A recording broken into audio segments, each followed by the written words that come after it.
The Mississippi School of the Arts is a residential high school for Mississippi residents that are in the 11th and 12th grade.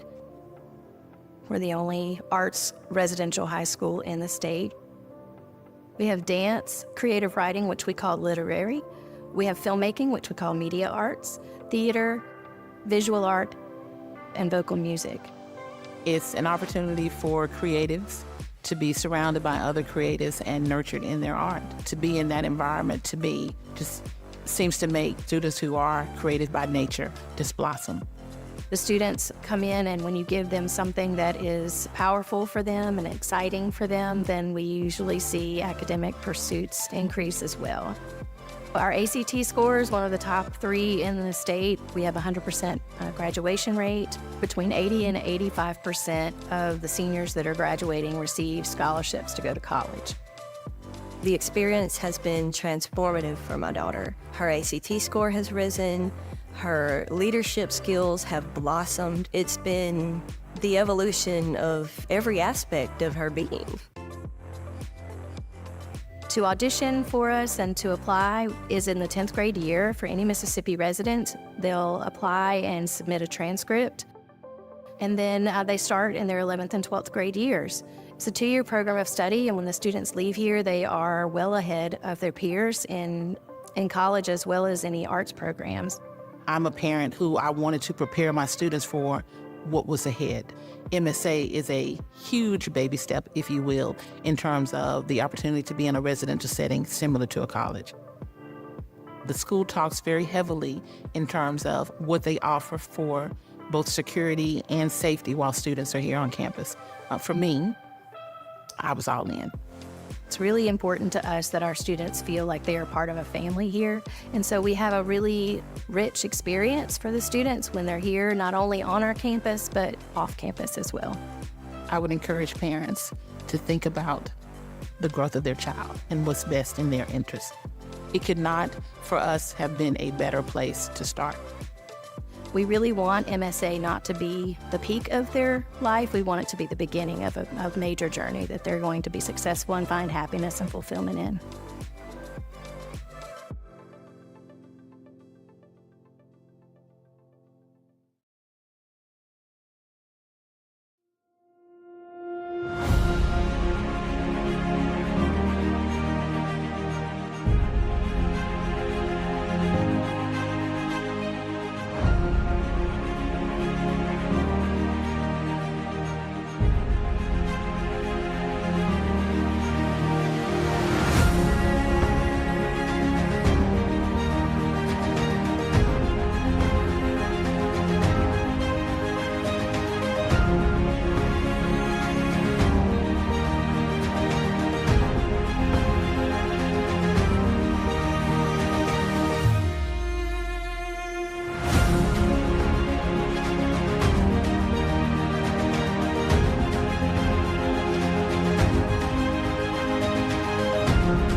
Hi everyone, I'm Dr. Brooks. I'm the theater instructor here, and I just want to let you know that we are live streaming the show tonight, and that is a very sensitive microphone, and it'll pick up any kind of noise. So if you could refrain from talking, very much at least. But hey, don't be afraid to laugh. This thing is full of jokes. They're a little old, so you might not understand some of them, but if something strikes you funny, don't be like, oh, nobody else is laughing, because the kids love to hear it, all right? I want to introduce Cassidy McDuffie, who's going to actually introduce the show.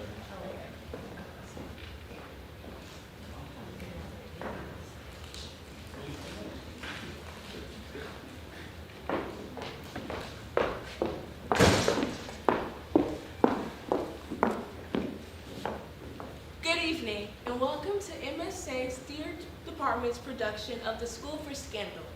There are 2 exits, the one in front of me and the one behind the curtain, which is for emergencies only. Please silence all devices and refrain from using flash photography as it will distract the actors. Thank you for coming, and please enjoy the show.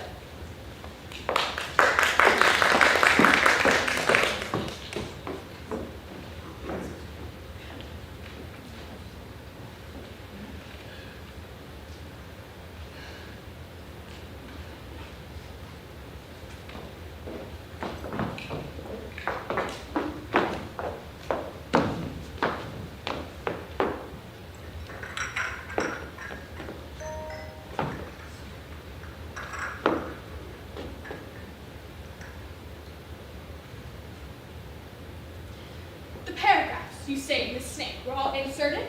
They were, madam. Did you circulate the reports of Lady Brittle's intrigue with Captain Bowstone?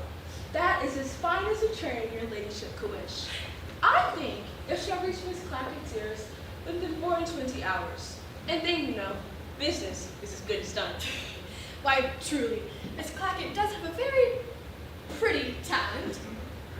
True, madam. To my knowledge, she has been the cause of 6 matches being broken off, 3 sons being disinherited, 4 forced elopements, and 2 divorces. Well, she certainly has talent, but her manner is gross. 'Tis true. She wants that delicacy of hint and mellowness of sneer, which distinguish your ladyship's scandal. Oh, you are partial, Snake! Not in the least. Everybody allows that Lady Sneerwell can do more with a word or a look than many can the most labored detail, even when they happen to have little truth on their side to support it. Yes, my dear Snake, I am no hypocrite to deny the satisfaction I reap from the success of my efforts. Wounded myself in the early parts of my life by the envenomed tongue of slander, I must confess that I have since known no equal pleasure to that of the reducing to others to my own injured reputation. Nothing could be more natural, but Lady Sneerwell, I must confess, there is one affair where you have employed me. I'm at a loss to guess your motives. Ah, I conceive you mean with respects to my neighbors, Sir Peter Teasel and his family. I do. Here are 2 young men to whom Sir Peter has acted as a kind of guardian since their father's death. The elder possessing the most amiable character and universally well spoken of. The youngest, the most extravagant young fellow in the kingdom without friends or character. The former, an avowed admirer of your ladyship and apparently your favorite. The latter attached to Maria, Sir Peter's ward, and confessedly beloved by her. Now, on the face of these circumstances, it is utterly unaccountable to me why you should interest yourself in a man of characters and expectations as Mr. Surface, and more so, why you should be so uncommonly earnest to destroy the mutual attachment subsisting between his brother Charles and Maria. Well, then at once to unravel this mystery, I must inform you that love has no share whatever in the intercourse between Mr. Surface and me. No. No! His real attachments are to Maria, or her fortune. But finding in his brother a favored rival, he has been obliged to mask his pretenses and profit by my assistance. Yet, still, I'm at a loss to guess your motives. Heavens! How dull you are! Must I confess that it is Charles, that libertine, that extravagant, that bankrupt in moral and reputation, that it is he for whom I would sacrifice everything? Now, indeed, your conduct appears consistent, but how come you and Mr. Surface so confidential? Our mutual interest. I had found him out a long time since. I know him to be artful, selfish, and malicious. In short, a sentimental knave. Yet, Sir Peter vows he has not his equal in England, and above all, praises him as a man of sentiment. True, and with the assistance of his sentiment and hypocrisy, he has managed to bring Sir Peter entirely into his own interest with regards to Maria. Joseph Surface, bring him up. He generally calls about this time. I don't wonder if he My dear Lady Sneerwell, how do you do today? Miss Snake, you're most obedient. Oh, Miss Snake was just arraigning us on our mutual attachment. But I have informed her of our real views. You know how useful she's been to us, and believe me, the confidence is not ill-placed. Ma'am, it is impossible for me to suspect a person of Miss Snake's sensibility and discernment. Well, no more compliments now. But tell me, when was it last you saw your mistress, Maria? Or, what is it more material to me, your brother? Not to me either since I left you. But I can inform you that they never meet. Some of your stories have taken a good effect on Maria. The merit of this belongs to you, Snake. But do your brother's distresses increase? Every hour. Oh, poor Charles. True, madam. Notwithstanding his vices, one can't help feeling for him. For the man who does not share in the distresses of a brother... Oh, Lord! You are going to be moral and forget you are among friends. Egad, that's true. I'll keep that sentiment until I see Sir Peter. However, it is certainly a charity to rescue Maria from such a libertine. I believe, Lady Sneerwell, there's company coming. I'll go and copy the letter I mentioned to you. Mr. Surface, you're most obedient. Man, you're very devoted. Lady Sneerwell, I am very sorry you put any further confidence in that woman. Why so? Well, I have lately detected her in frequent conference with old Bradley, who was formerly my father's steward and has never, been a friend of mine. Do you think she would betray us? Nothing more likely. Take my word for it, Lady Sneerwell. That woman hasn't virtue enough to be faithful even to her own villain. Maria, my dear, how do you do? What's the matter? Well, there's that disagreeable lover of mine, Sir Benjamin Backbite, who has just called to my guardians with his odious Uncle Crabtree. So I slipped out and ran hither to avoid them. Is that all? But Maria, what has Sir Benjamin done that you should avoid him so? 'Tis not what he has done, but what he has said. All his conversations are a perpetual libel on all his acquaintance. Aye, madam, for there is no advantage in not knowing him, for he'll abuse a stranger just as soon as his best friend, and his uncle's is bad. Aye, but we must make allowance, for Sir Benjamin is a wit and a poet. Wit loses respect when he lands in company of malice. Certainly, madam. To smile at the jest which plants a thorn in another's breast is to become a principal in mischief. Pshaw! There is no possibility of being witty without a little ill nature. I will not debate how far scandal may be allowable. Mrs. Canada is below, your ladies at leisure. Ah, beg her to walk in. Now, Maria, here's someone to more your standard. For though Miss Candor is a little talkative, everyone allows her to be the best-natured and best sort of woman. Yes, with gross affectation of good nature and benevolence. She has more mischief than the malice of old Crabtree. The faith, it is very true, Lady Sneerwell. Whenever I hear the current runnings of the characters of my friends, I never think them in such danger as when Candor undertakes their defense. Hush! Here she is. My dear Lady Sneerwell, how have you been? Mr. Surface, what news do you hear? Though, indeed, it is no matter, for I think one hears nothing else but scandal. Just so, indeed, madam. Ah, Maria, child, what, is the whole affair off between you and Charles? His extravagance, I presume the town talks of nothing else. The town has so little to do. True, child, but there is no stopping people's tongues. I own I was heard to hear that your guardian, Sir Peter, and Lady Teazle have not agreed lately so well as could be wished. 'Tis strangely impertinent for people to busy themselves so. Very true, child. What's to be done? People will talk, there's no preventing it. Why, yesterday I was told that Miss Gadabout has eloped with Sir Filigree Flirt. But, Lord, there's no minding what one hears. Such reports are highly scandalous. So they are. Shameful, shameful. Lord, now, who would have suspected your friend Miss Prim of an indiscretion? But such is the ill nature of people that they say her uncle stopped her last week with her dancing master. I'll say for there are no grounds for report. Oh, no foundation in the world, I dare swear. The license of invention some people take is monstrous, indeed. In my opinion, those who report such things are equally culpable. So they are. Talebearers are as bad as tale makers.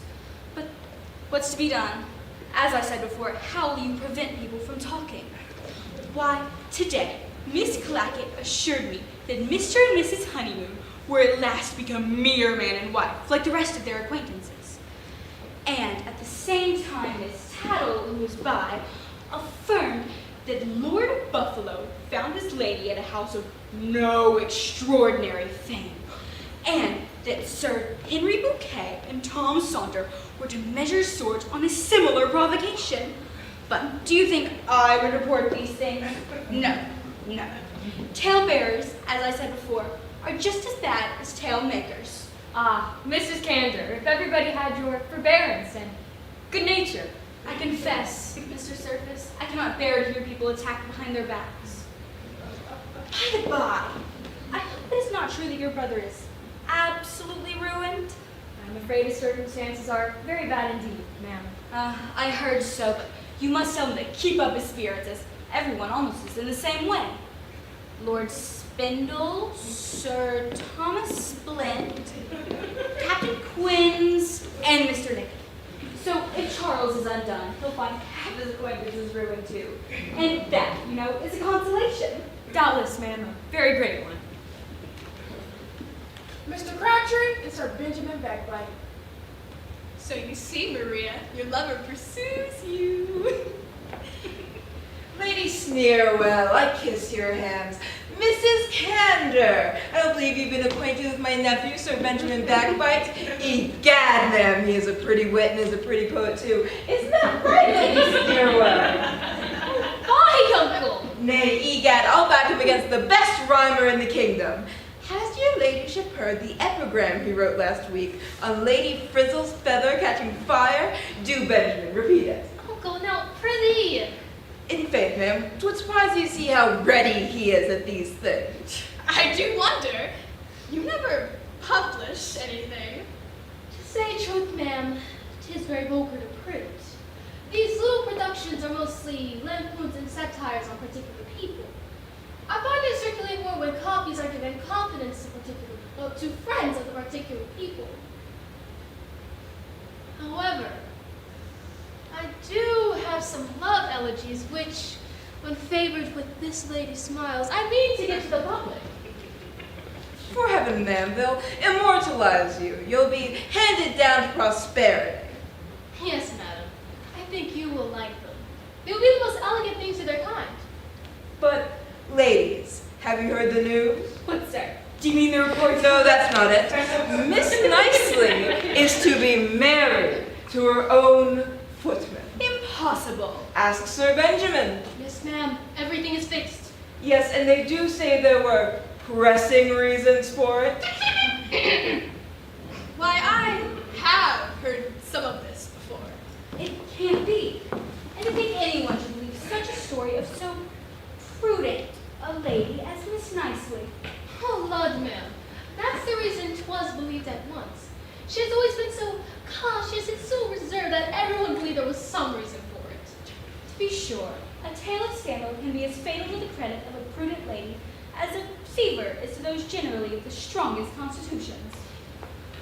Well, this may be all a mistake.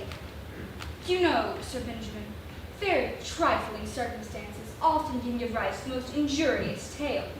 I'll be sworn that they do, madam.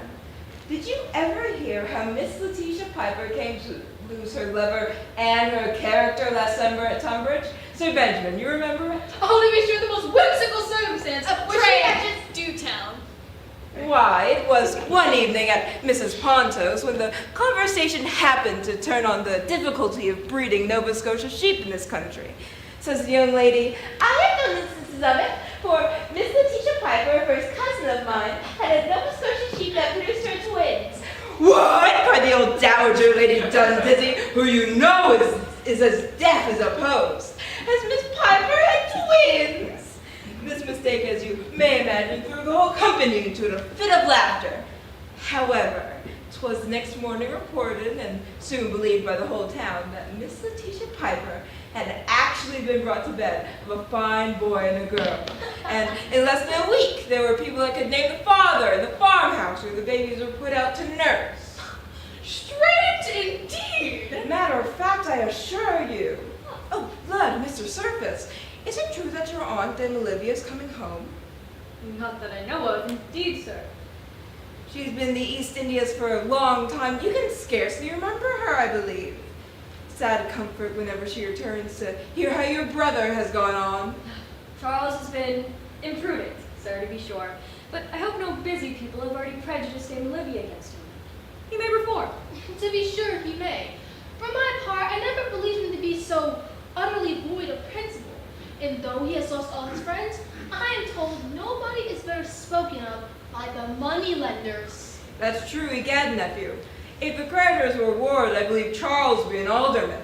No man more popular there for gad. Yet no man lives in greater splendor. I am told when he entertains his friends, he can sit with a dozen of his own lenders at dinner, have a score of tradesmen in the antechamber, and an office by every guest's chair. This may be entertainment to you gentlemen, but you paid very little regard to the feelings of a brother. Their malice is intolerable. Lady Snarewell, I must wish you a good morning, but I'm not feeling very well. Oh dear, she changes color very much. Do Mrs. Candor follow her? She may want assistance. That I will, with all my soul, ma'am. Poor dear girl, who knows what her situation may be. 'Twas just that she could not bear to hear poor Charles reflected on so. Young Lee's penchant is obvious. But Benjamin, you mustn't give up the pursuit for that. Follow her and put her into good humor. Recite her some of your own verses. Come, I'll assist you. Joseph, I do not mean to hurt you, but depend upon your brother is utterly undone. Oh, Lord, undone as ever a man was. And everything sold, I'm told. That was movable. I have seen it at his house. Not a thing left but some empty bottles that were overlooked. And the family pictures. And I'm very sorry to hear some bad stories against him. Oh, many, that's certain. But however, he's your brother. We'll tell you all another opportunity.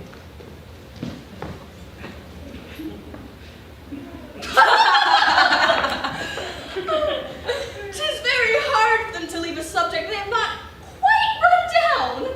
I believe the abuse was no more acceptable to your ladyship than to Maria.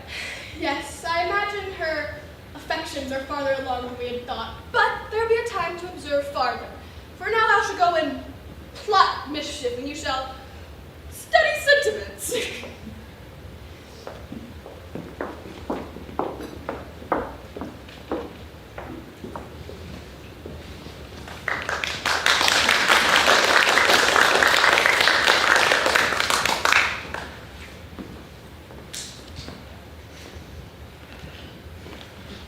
When an old bachelor takes a young wife, what is he to expect? 'Tis now 6 months since Lady Teazle made me the happiest of men, and I have been the miserablest dog ever since. We tiffed a little going to church and came to a quarrel before the bells were done ringing. I was more than once nearly choked with gall during the honeymoon and lost all sense of comfort before my friends had done wishing me joy. Yet I chose with caution. A girl bred wholly in the country, who never knew luxury. Yet now she plays her part in all the extravagant fopperies of the fashion and the town. I'm sneered at by my old acquaintances, paragraphed in the newspapers. She dissipates my fortune and contradicts all my humors. Yet the worst of it is, I suspect I love her, or I should never bear it. However, I'll never be weak enough to own it. Sir Peter, your servant. How is it with you, sir? Very bad, Master Raleigh, very bad. I meet with nothing but crosses and vexations. What can have happened to trouble you since yesterday? A good question to a married man. Nay, Sir Peter, surely it's not your lady that's the cause of your uneasiness. Why? Has anyone told you she was dead? Come, Sir Peter, you love her, notwithstanding your tempers don't exactly agree. But the fault is entirely hers, Master Raleigh, for I myself am the sweetest tempered man alive, and hate a teasing temper, and so I tell her 100 times a day. Indeed. Aye, and what is very extraordinary, in all our disputes, she is always in the wrong. Yet Lady Sneerwell and the set she meets at her house encourage the perverseness of her disposition. And then, to complete my vexations, Maria, my ward, whom I ought to have the power of a father over, is determined to turn rebel too, and absolutely refuses the man whom I have long resolved on for her husband, meaning, I suppose, to bestow herself upon his profligate brother. You know, Sir Peter, I have always taken the liberty to differ with you on the subject of these two young gentlemen. I only wish that you may not be deceived in your opinion of the elder. For Charles, my life on it, he will redeem his errors yet. Their worthy father, once my honored master, was, at his years, nearly as wild a spark. And yet, when he died, he did not leave a more benevolent heart to lament his loss. You are wrong, Rowley. For upon their father's death, you know, I acted as a kind of guardian to them both, until their Aunt Olivia's Eastern liberality gave them an early independence. And so no person, should have a better opportunity of judging their hearts. And I was never mistaken in my life.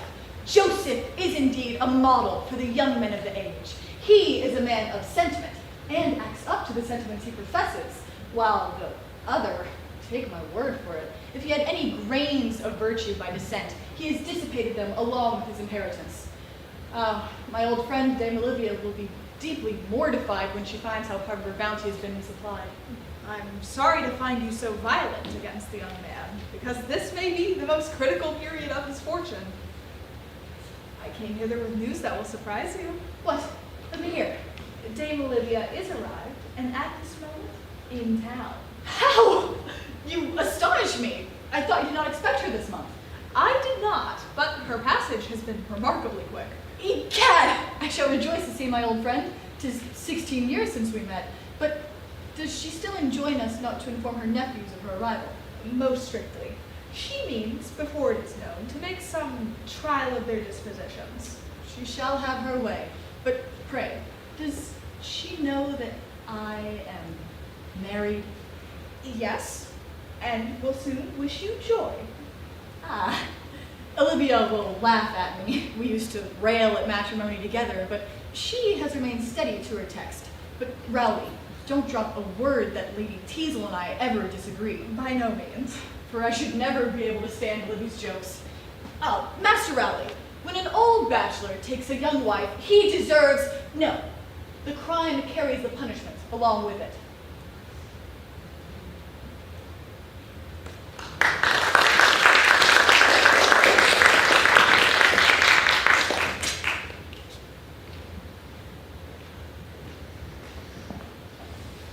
Lady Teasel, I'll not bear it! Sir Peter, you may bear it or not, as you please. But I ought to have my own way in everything. And what's more, I will too.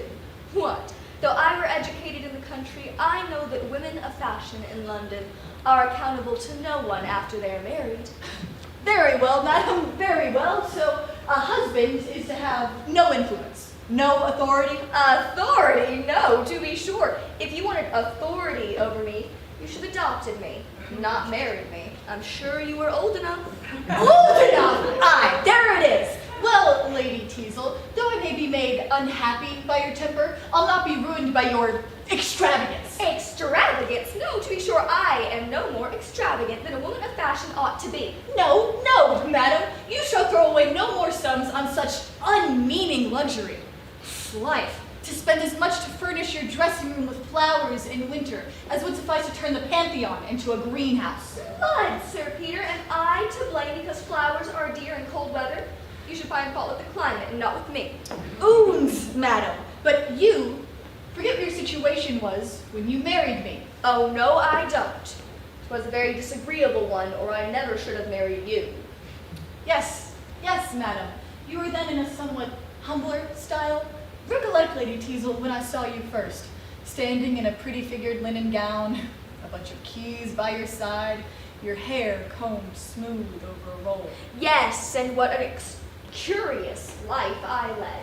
My daily occupation to inspect the dairy, superintend the poultry, make extracts from my family's receipt book, and comb my Aunt Deborah's lapdog. Yes, yes, 'twas so indeed. And then you know my evening amusements. to draw patterns for ruffles which I had not the material to make, or read a novel to my aunt. I'm glad you have so good a memory. These were the recreations I took you from. Yet now you must have your own coach and 3 powdered footmen to draw you to Kensington Gardens. No recollection, I assume, of when you were content to ride double behind the butler on a docked coach horse. Oh no, I swear I never did that. I deny the butler and the coach horse. This, madam, was your situation. And what have I not done for you? I have made you a woman of fashion, of fortune, of rank. In short, I have made you my wife. Well then, and there is but one more thing you can make me to add to the obligation, and that is... My widow, I assume. Thank you, madam. But don't flatter yourself. For though I may be made unhappy by your temper, and your ill conduct may disturb my peace, it shall never break my heart, I promise you. Then why do you endeavor to make yourself so disagreeable to me, and thwart me in every elegant little expense? What, would you have me thought out of fashion? Oh, the fashion indeed! What had you to do with the fashion before you married me? For my part, I should like to think you would like to have your wife be thought a woman of taste.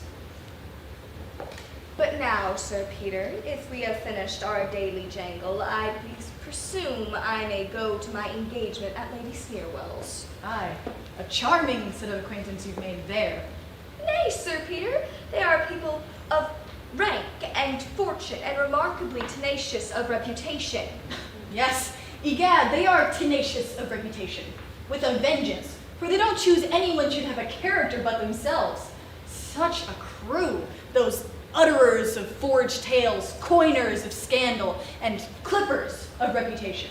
What, would you restrain the freedoms of speech? Oh, they have made you just as bad as anyone of the society. I believe I do bear it with a tolerable grace. But I vow I have no malice against the people I abuse. When I say an ill-natured thing, 'tis out of pure good humor, and I take for granted that they deal in the exact same way with me. You know, Sir Peter, you promised to come to Lady Sneerwell's too. Well, I'll call in. Just look after my own character. Well then, you must make haste after me, or you'll be too late. So, goodbye to you. Yet, with what a charming air she contradicts everything I say, and how pleasingly she shows her contempt of my authority. Well, though I can't make her love me, there is a great satisfaction in quarreling with her, and I believe I never saw her at such an advantage as when she's doing everything in her power to plague me.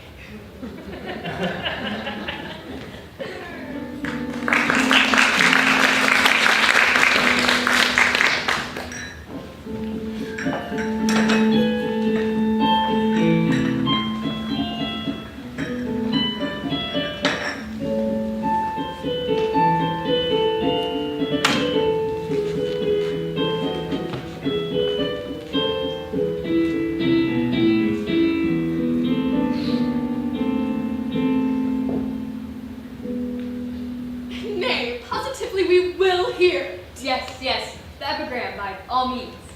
Plague on Temple, 'tis mere nonsense. Do not forget, very clever for an extemper.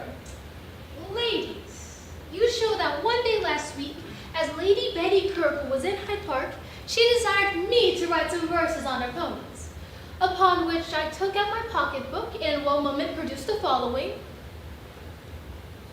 Never were there seen two such beautiful ponies. Other horses are clowns, but these macaronis. Nay!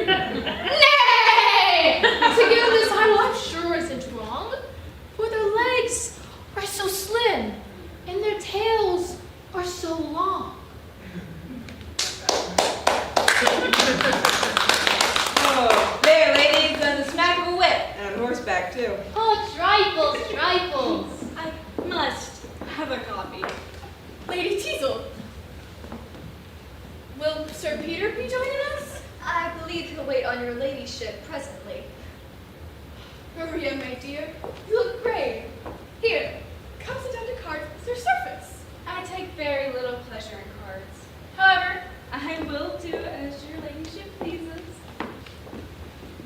I'm surprised Mr. Servant should sit down with her. I would have thought he would have embraced this opportunity to speak to me before Sir Peter came. Now I'll die, but you are so scandalous. I'll forswear your society. What's the matter, Mrs. Candor? You'll not allow our friend, Miss Vermillion, to be handsome. Certainly she's a handsome woman. I am very glad you think so, ma'am. She has a charming fresh color. Yes, when it is fresh put upon. Why? I'll swear her color is natural. I've seen it come and go. Oh, I dare swear you have, ma'am. It goes of a night and comes again in the morning.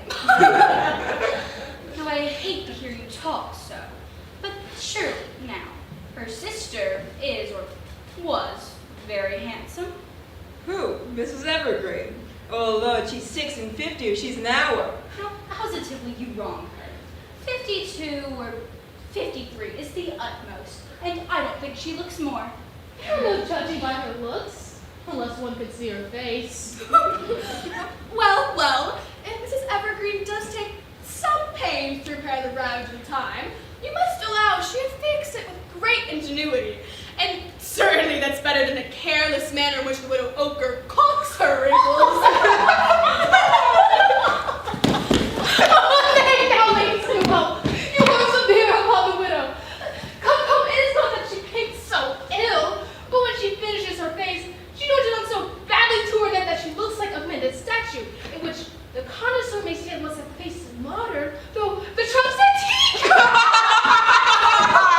Well said, nephew. Well, you make me laugh, but I vow I hate you for it.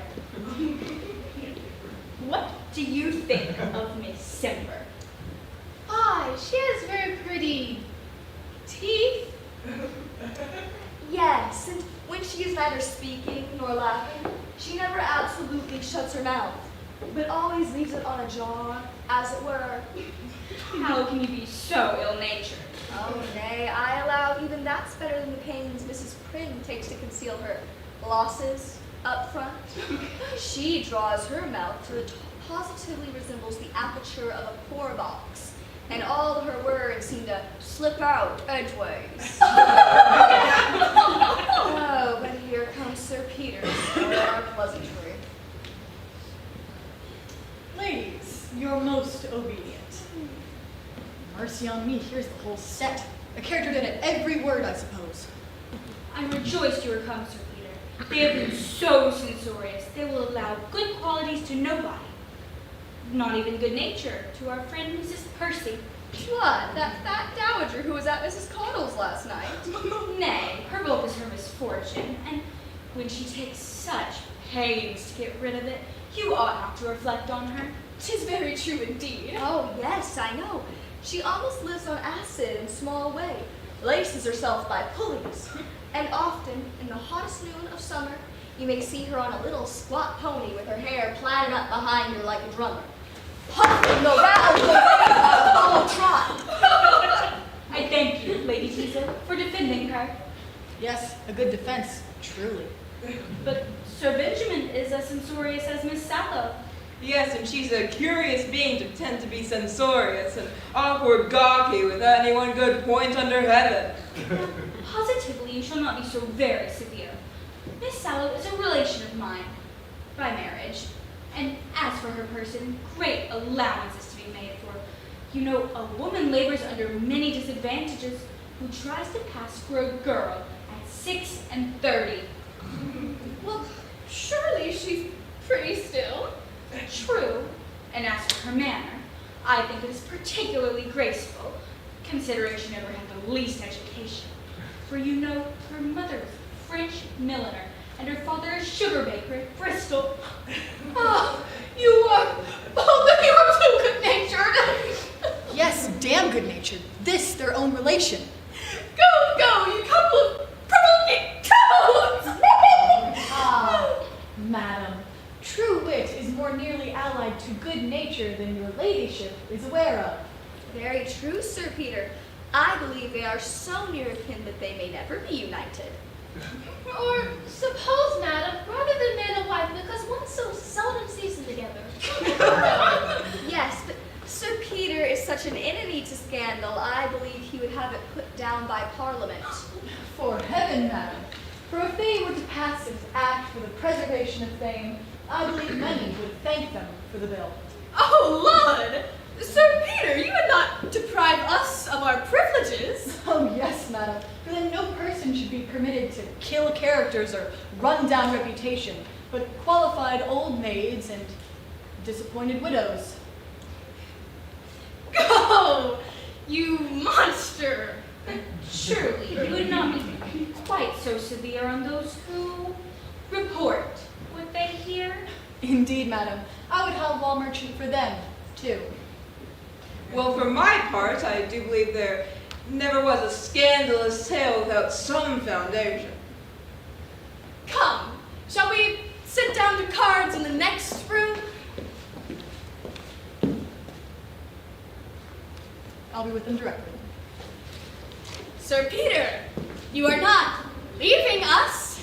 Your ladyship must excuse me. I'm called away by particular business. But I leave my character behind me.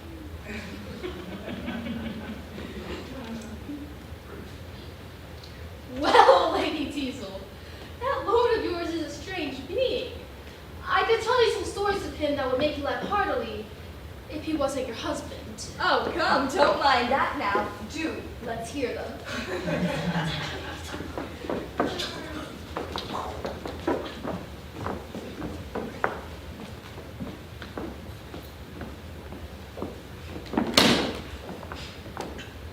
Maria, so you have no satisfaction in this society. How is it possible I should? If to raise malicious smiles at the infamies and misfortunes of those who have never injured us, by the province of wit or humor, heaven grant me double portions of dullness. Yet they appear more ill-natured than they are. They have no malice at heart. Then their conduct is still contemptible. For in my opinion, nothing can excuse their tongues but the natural and indubitable bitterness of the mind. But can you, Maria, feel thus for others and be unkind to me alone? Is hope to be denied with tenderest passion? Why will you distress me by renewing this subject? Maria, you would not treat me thus and oppose your guardian, Sir Peter's will. That I see that profligate Charles is still a favored rival. Whatever my sentiments are of that unfortunate young man, be assured I shall not feel more bound to give him up, for his distresses have blossomed the regards even of a brother. Nay, Maria, do not leave me with a frown. Like all that's honest, I swear. Gad's life, here's Lady Teasel. You shall not. No, you must not, for though I have the greatest regard for Lady Teasel, yet for Sir Peter to suspect. What is this, pray? Do you take her for me? Child, you are wanted in the next room.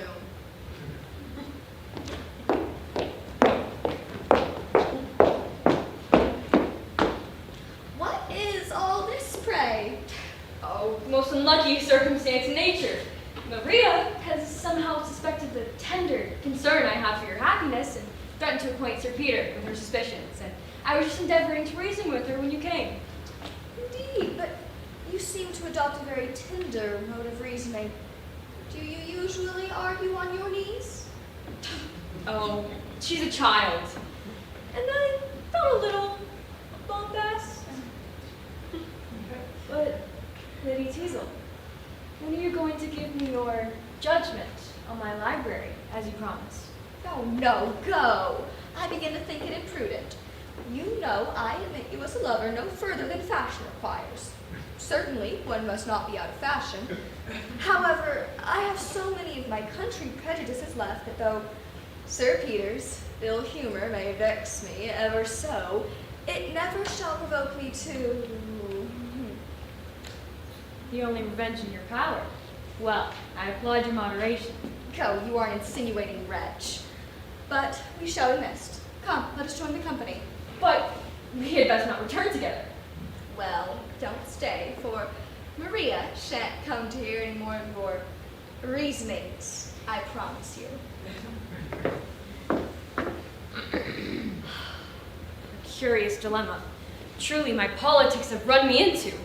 I wanted at first only to ingratiate myself with Lady Teasel so that she would not be my enemy with Maria.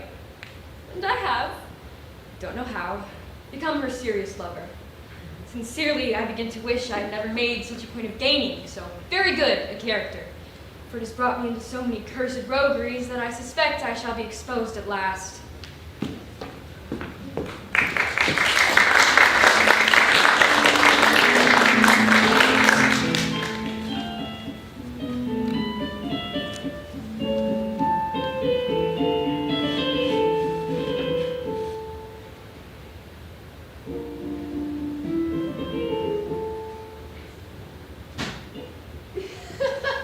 So, my old friend is married to a young wife out in the country.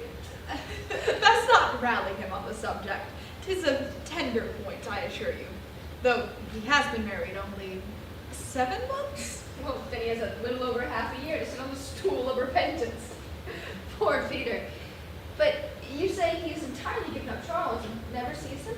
His prejudice against him is astonishing, and I'm sure greatly increased by a jealousy of him with Lady Teazle, which he has industriously been led into by a scandalous society in the neighborhood, which has contributed not a little to Charles's ill name.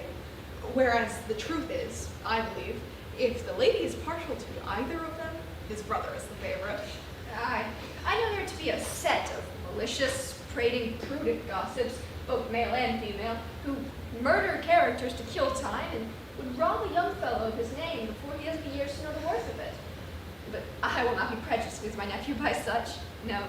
If Charles has done nothing false or mean, then I shall compound him for his extravagance. And my life on it, you will reclaim him. Adam, it gives me new life to see that your heart is not turned against him, and that the son of my good old master has one friend, however, left. What, Master Ali? Shall I forget when I was at his years myself? My brother and I were neither of us very prudent youths. Yet I believe you haven't seen many better men than your old master was. Madam, this realization gives me assurance that Charles may yet be a credit to his family. Oh, but here comes Sir Peter. He can, so he does. Mercy on me, he is greatly altered. He has that settled marriage look about him. One can read a husband in his face from this distance. Why, my old friend, Dame Olivia! Welcome to England 1,000 times. Thank you, Sir Peter. And in faith, I'm glad to see you well, believe me. 'Tis a long time since we've met. 16 years, I guess, Dame Olivia. Aye, but what? I find you're married, hey, my old boy. Well, it can't be helped. So I wish you joy with all my heart. Thank you, Dame Olivia. Yes, I have entered into the happy state, though we'll not talk of that now. True. Old friends shouldn't begin on grievances at first meeting. Take care, pray, madam. My nephew is a wild rogue, eh? Wild. Oh, my old friend, I grieve for your disappointment there. He is a lost young man, indeed. However, his brother will make you amends. Joseph is what he should be. Everyone in the world speaks well of him. I'm sorry to hear it. He has too good a character to be an honest fellow. I mean, everybody in the world speaks well of him. Pshaw. Then he is bowed as low to knaves and fools as to honest people. But, Dame Olivia, do you blame him for not making enemies? Yes, if he has merit enough to deserve them. Well, you'll be convinced once you know him. He professes the noblest sentiments. Oh, plague on his sentiments. If he salutes me with a scrap of morality in his mouth, then I shall be sick directly. But don't mistake me, Sir Peter. I don't mean to defend Charles's errors. But before I make my judgment, I intend to make a trial of their hearts. Raleigh and I planned something to the purpose. Yes, and Sir Peter shall own for once that he has been mistaken. Oh, my life on Joseph's honor. Well, then get us a bottle of good wine, we'll drink to the lad's health and tell you our scheme. Well, we'll see the fellow first and have our wine afterwards. But, Raleigh, what's the jet of your scheme? Why, this Miss Stanley, whom I was speaking of, is nearly related to them by their mother. She was once a merchant in Dublin, and has since been ruined by a series of undeserved misfortunes. She has applied by letter both to Mr. Surface and Charles. From the former, she's received nothing but evasive promises, while Charles has done all that his extravagance has left him power to do. He is endeavoring at this time to raise a sum of money, part of which, in the midst of his distresses, I know he intends for the service of poor Stanley. He is my brother's son. But how is Dame Olivia personally, too? Why, sir, I will personally inform Charles and his brother that Miss Stanley has obtained permission to apply in person to her friends, and, as neither of them have ever seen her, allow Dame Olivia to assume her character, and she shall have a fair opportunity of judging at least of the benevolence of their dispositions. And believe me, madam, you will find in the younger one who, in the midst of folly, has still, as our mortal bard expresses it, a tear for pity and a hand open as day for melting charity. Pshaw! What signifies him having an open hand, or purse either, when he has nothing left to give? Well, make the trial, if you please. But, Raleigh, where is the fellow whom you brought for Dame Olivia to examine, relative to Charles's affairs? Below, waiting his commands, and knowing you give him better intelligence. But this Dame Olivia is a friendly banker whom has done everything in his power to bring your nephew to a proper sense of his extravagance. Then let us have him in. Desire Mr. Moses to walk upstairs. But how can you be sure that he will speak the truth? Oh, I am convinced him that he has no chances of regaining certain sums advanced to Charles, but through the bounty of Dame Olivia. I have also another evidence in my power, one snake, whom I've detected in a matter of forgery, which I shall soon produce to remove some of your prejudices relative to Charles and Lady Teasel. I have heard too much on that subject. This is Dame Olivia. Sir, I understand you have lately had great dealings with my nephew Charles.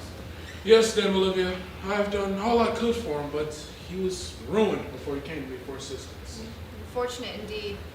This very evening, I also brought him a businesswoman from the city who doesn't know him and will, I believe, advance him some money. What? One Charles hasn't borrowed from before? Yes, Ms. Premium. Egad, Dame Olivia, a thought strikes me. Charles, you say, doesn't know Miss Premium. Not at all. Then, in faith, Dame Olivia, you may have a better opportunity of judging them than by a tale of a poor relation. Go with my friend Moses here and represent Miss Premium, and then you shall see your nephew in all his glory. Gad, I like this idea better than the other. And afterwards, I might visit Joseph as old Stanley. Indeed, so you may. Well, this is taking Charles rather at a disadvantage. However, Moses, you understand Sir Peter and will be faithful? Yes, you may depend upon me. This is near the time I was left gone. I'll go with you as soon as you please, Moses, but hold. Aren't I too smartly dressed to look like a moneylender? Not at all. Not in the least. Well, but how must I talk? Well, there's not much to learn. The great point, as I take it, is to be exorbitant enough in your demands. Eh, Moses? Yes, that's a very good point indeed. I'll ask him 8 or 10% of the loan at least. If you were to ask him no more, you'd be discovered immediately. Hey, put the plane. How much then? Well, that depends upon the circumstances. If he does not seem very anxious for the supply, you may require 40 to 50%. But if he seems in great distress and in great needs of the monies very badly, you may ask double. A good, honest trade you're learning, Dame Olivia. Truly, I think so, and not unprofitable. Then you should know you don't have the monies yourself, but are forced to require them of a friend. But your friend is an unconscionable dog, but you can't help it. And your friend also doesn't have the monies, but is forced to require them by great loss of stock. Oh, he's forced to sell stock, is he? At a great loss, is he? How kind of him. In faith, Dame Olivia. Ms. Premium, I mean. You'll soon be master of the trade. Never fear. My tutors appear so able that, though Charles lives in the next street, it must be my own fault if I'm not an absolute rogue by the time I turn the corner.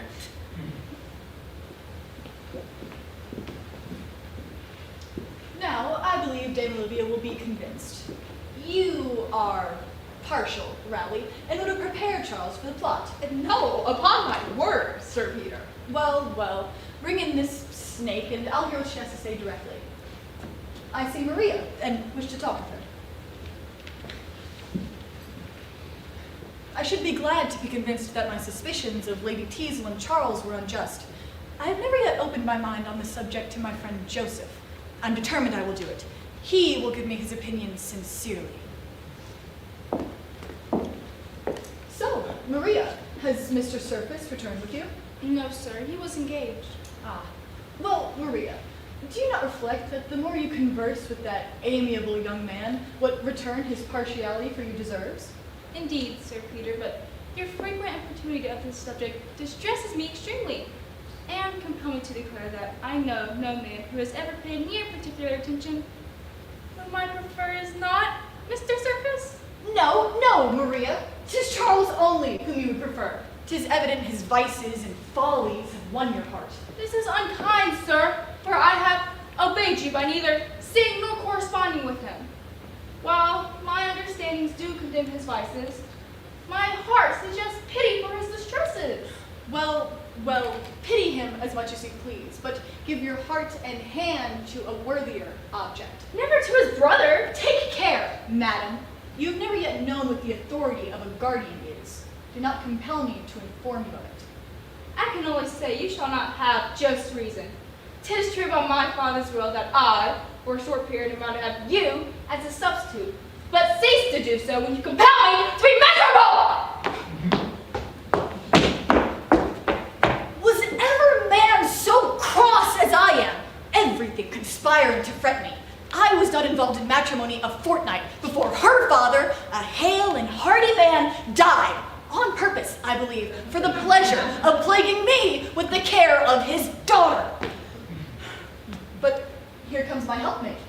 She appears in a great good humor.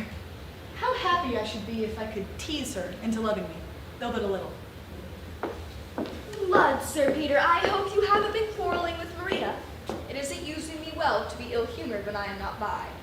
Ah, Lady Teasel, you may have the power to make me good-humored at all times. I'm sure I wish I did, for I want you to be in a charming, sweet temper at this moment. Now, do be good-humored and give me 200 pounds, will you? 200 pounds? What, ain't I to be in a good humor without paying for it? But there's nothing I could refuse you. You shall have it. But seal me a bond for the repayment. Oh, no. There, my note of hand will do as well. And you shall no longer reproach me with not making you an independent settlement. I mean surely to surprise you. But shall we always live thus, eh? I'm sure I don't care how soon we leave off quarreling, provided you admit you retired first. Then may our future contest be, who shall be most obliging? I assure you, Sir Peter, good nature becomes you. You look now as you did before we were married. When you used to walk with me under the elms and tell me stories of what a gallant you were in your youth, you'd chuck me under the chin, you would, and ask if I thought I could love an old fellow who would deny me nothing. Didn't you? Yes, and you were as kind and attentive. Aye, and so I was. I would always defend you when my acquaintances would abuse you and turn you into ridicule. Indeed. Aye, and when my cousin Sophie called you a stiff, heathish old bachelor and laughed at me for thinking of marrying one who might be my father, I have always defended you in these and said that I didn't think you were so ugly by any means, and dared to say that you'd make a very good sort of husband. Aye, and you prophesied right, and we may now be the happiest couple. And never differ again. No, never. Though, at the same time, my dear Lady Teasel, you must watch your temper very narrowly, for in all our little disputes, you always began first. I beg your pardon, my dear Sir Peter, but you always gave the provocation. Take care, my angel. Contradicting isn't the way to keep friends. Then don't you begin it, my love. There now you are going on. You do not perceive, my life, that you are just doing the very thing which you know always makes me angry. No, I'm sure I don't, but if you would be so peevish. There now, who begins first? You, to be sure. I said nothing, but there is no bearing your temper. No, madam, the fault is in your own temper. Aye, you are just as my cousin Sophie said you'd be. Now may all the plagues of marriage be doubled on me if I ever try to be friends with you anymore. So much the better. No, madam, 'tis evident you never cared a pin for me, and I was a madman to marry you, a pert, rural coquette who refused half the honest squires in the neighborhood. And I was a fool to marry you, an old, dangling bachelor who was single at 50 only because he could never meet anyone who would have him.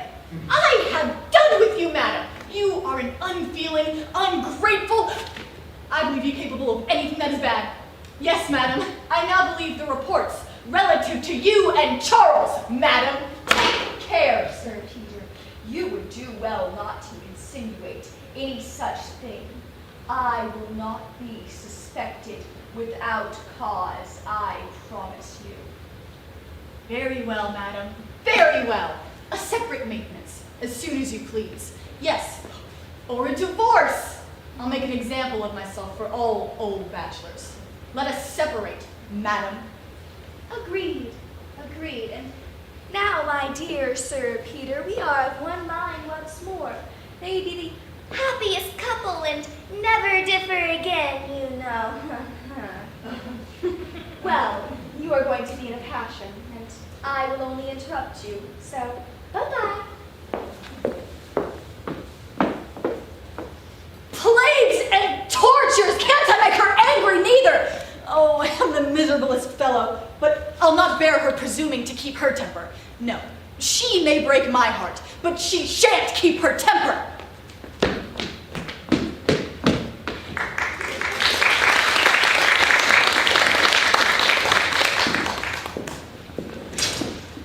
Here, Master Moses, if you'll stay a moment, I'll try whether... What's this lady's name? Mr. Moses, what is my name? Ms. Premium. Premium. Very well.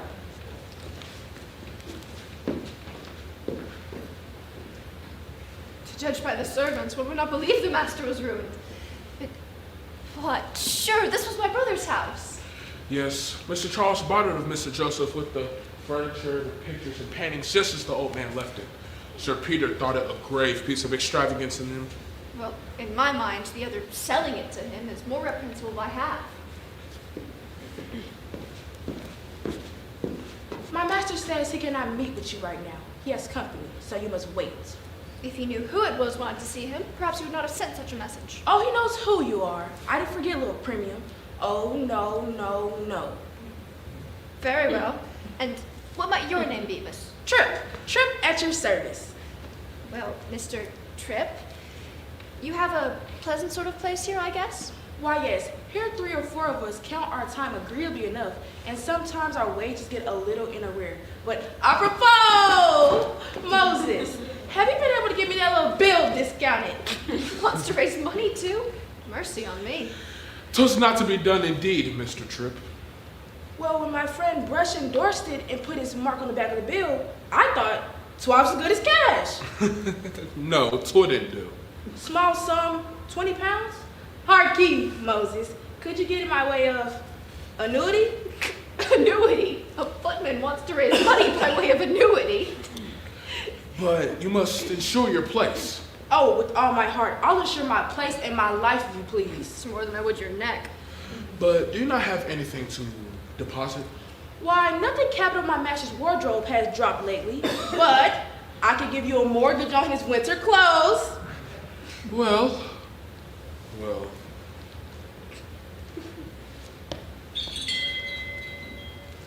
Yeah, I think I heard the bell. Don't forget about that annuity, little Moses. I believe I can now introduce you. This way.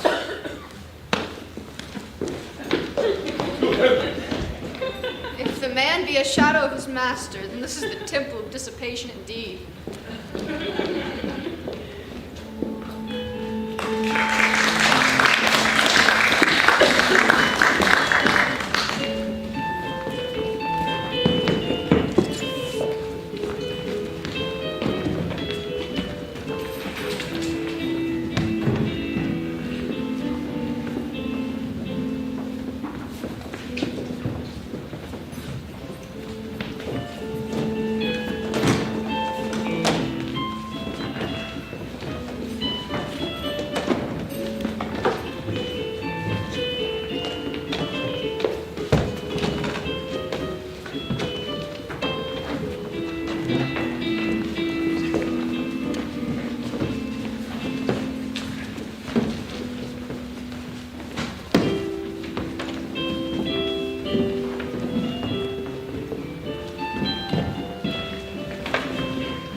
Oh, for heaven, 'tis true.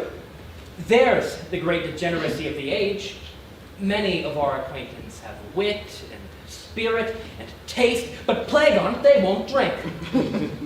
'Tis true indeed, Charles. They give it to all the substantial luxuries of the table and abstain nothing from it but wine and wit.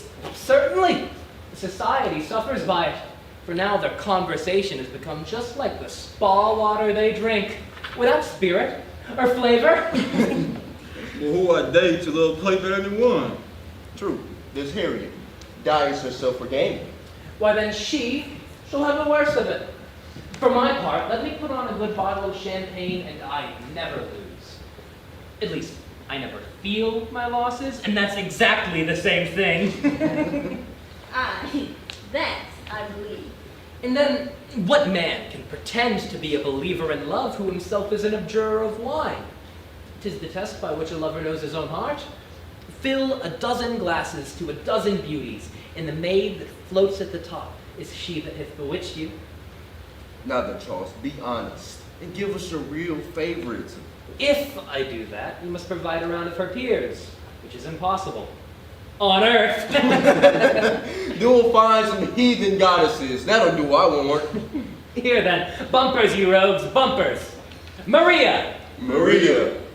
Maria! Maria who? Oh, damn the surname. 'Tis too formal to be registered in love's calendar. But now, Sir Toby Bumper, we must have beauty superlative. Sir Toby, we'll stand to the toast, though your mistress should want an eye. You know you have a song that will excuse her. He gas so hell. So I give him the song instead of the lady. Here's to the maiden of bashful 15. Here's to the maiden of 15. Here's to the fun and extravagant queen. And here's to the housewife that's 50. Let the toast pass, drink to the last. I warrant shall prove an excuse for the glass. Here's to the charmers whose dimples we prize. Now to the man who has none, sir. Here's to the girl with a pair of blue eyes. And now to the nymph of but one, sir. Let the toast pass, drink to the last. Our warrant shall prove an excuse for the glass. Here's to the maid with a bosom of snow. Now as brown as a berry. Here's to the wife with a face full of woe. And now to the damsel that's married. Let the toast pass, drink to the last. Our warrant shall prove an excuse for the glass. For let him be clumsy or let him be slimmer. Young nation I cannot feather. To fill a pint bumper quite up to the brim. And let us be toasted together.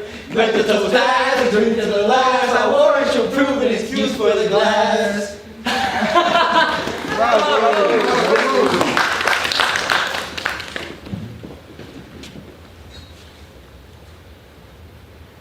Friends, you must excuse me a little. Nay, breathe, Charles. Is this one of your peerless beauties just dropped in by chance? Nay, if faith 'tis a pair of brokers come by appointment. Oh, damn it! Let's have the brokers in. Aye, the brokers by all means. Yes, the brokers. Trip, bid the brokers walk in. Though there's one of them a stranger, I can tell you. Perhaps if we give them some generous burgundy, they'll grow conscientious. Oh, hang 'em, no! Wine does but draw forth a man's natural qualities.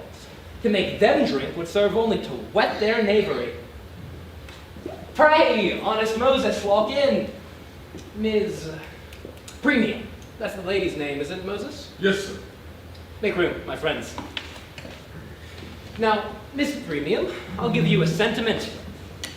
Here's success to usury. Moses, fill the gentle lady a bumper.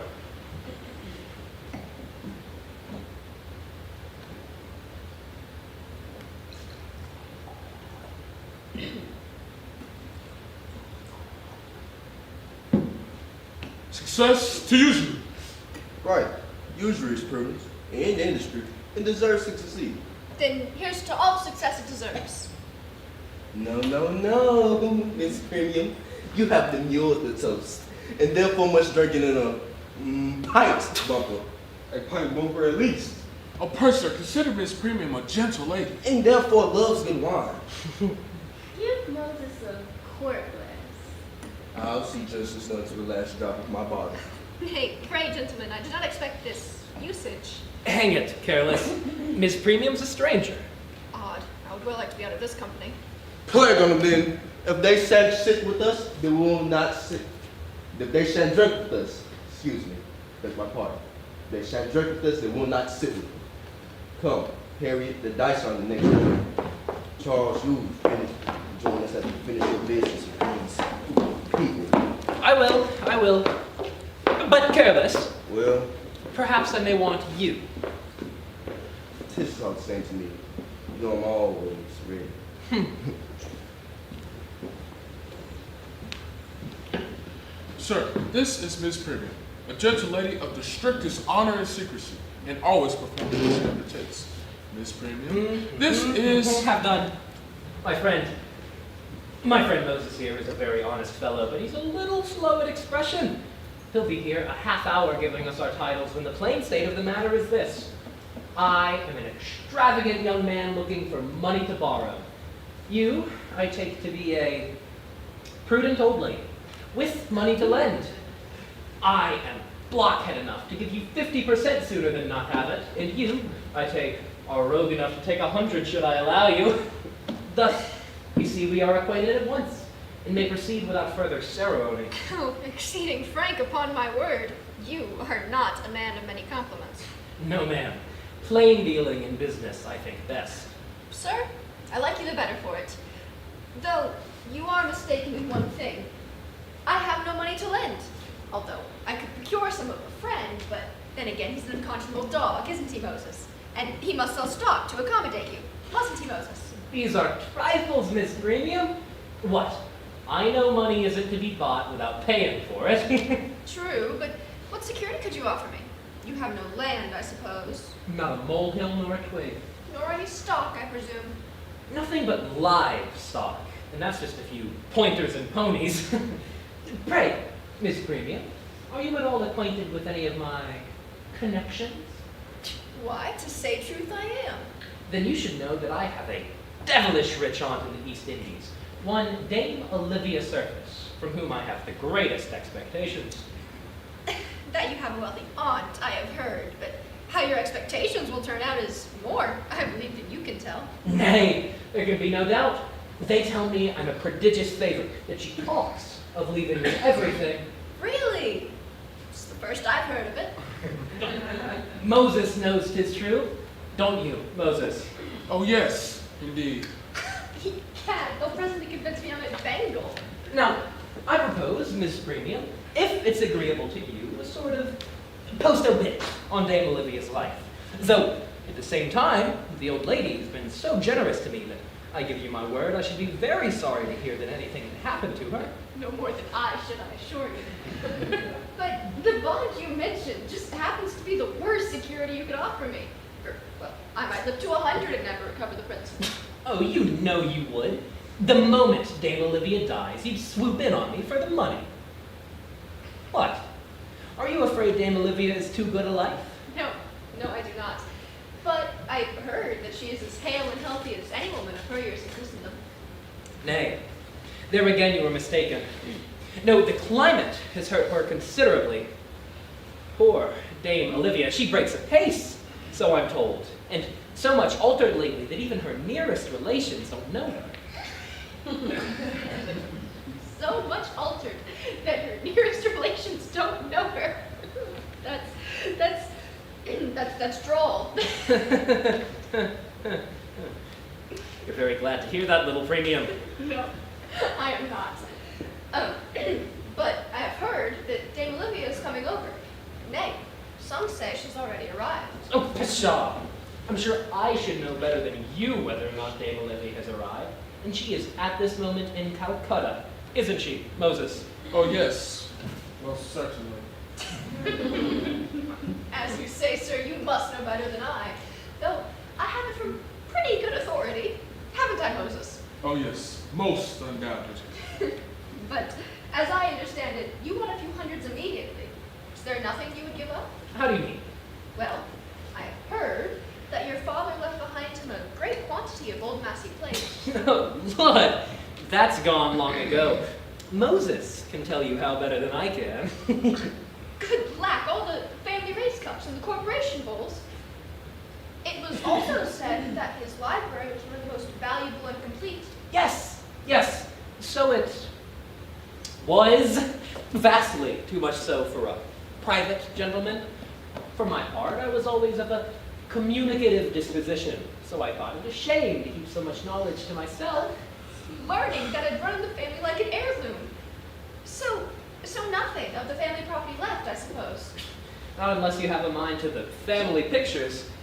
Again, I have a room full of ancestors here, and if you have a taste for old paintings, then you should have them a bargain. Hey, and the devil! You wouldn't sell your forefathers, would you? Every man of them, to the highest bidder.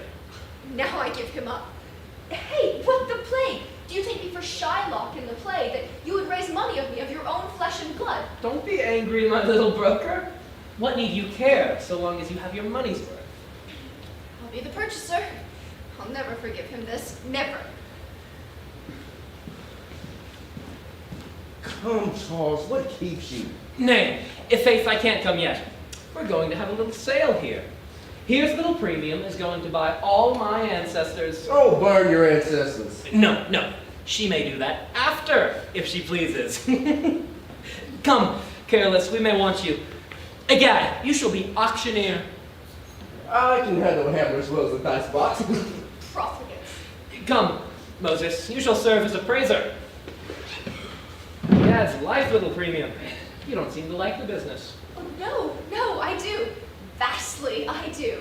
Yes, I think it a rare joke to sell one's family by auction. Oh, the prodigal.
True, true. These are done in the true spirit of portrait painting. Each of these is of the, inveterate likeness. All stiff and awkward as the originals and like nothing in personality besides. You'll never see such figures of men again. Oh, I hope not. Come, Mr. Auctioneer, to your pulpit. But Charles, I have nearer a hammer, and what's an auctioneer without his hammer? Gad, that's true. What's this bit of parchment here? Richard, heir to Thomas. Our family genealogy. Why then, you shall have no common bit of mahogany, you rogue. Here's the family tree for you, and may you strike down my ancestors with their own pedigree. What an unnatural rogue. 'Tis the list of your generations indeed. Faith, Charles, this is the most convenient thing you could have found for the business. For it will not only serve as a hammer, but a catalog into the bargain. But come, let's begin. A-going, a-going, a-going! Bravo, bravo. Well, here is my great-uncle, Sir Richard Raveline, a marvelous good general in his day, I assure you. What would you have him for, Miss Premium? Miss Premium would have you speak. Why then, she'll take him for £10, and I'm sure that's not dear for a staff officer. 10 pounds for his famous Uncle Richard. Very well, I take him at that. Careless? Knock down my Uncle Richard. Next is a maiden sister of his, my Aunt Deborah. You can see her there, tending to her flock. You shall have her for £5.10. The sheep are worth the money. Poor Deborah, a woman who set such a price on herself. £5.10. She's mine. Careless! Knock down my Aunt Deborah. 'Tis a good bargain. Next is a grandfather of my mother's, a learned judge, well known on the Western Circuit. What do you price him at, Moses? 4 guineas. 4 guineas? Gad's life, you don't bid me the price of his wig. Do, Miss Premium, let us mark him down at 15. By all means. Careless! Next are 2 brothers of his, Sir William and Walter Blunt, Esquires, both of them members of Parliament and noted speakers. Now, what's very extraordinary is I do believe this is the first time they were ever bought or sold. Extraordinary indeed. Then I'll have them at your own price, for the honor of Parliament. Well said, little Premium. We'll knock him down at 40. Next is this jolly-looking fellow. I'm not sure what relation, but he was a mayor of Manchester at some point. You shall take him for £8. Oh, no. 6 will do for the mayor. Careless! Knock down the mayor. But there's one portrait you've always passed over. What that ill-looking lady over the settee?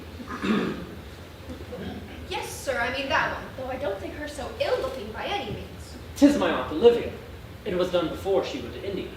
Your Aunt Olivia, Gad, you'll never be friends now. Come, that now as I see it is a stern rogue as I ever saw. An unforgiving eye, a damn disinheriting countenance.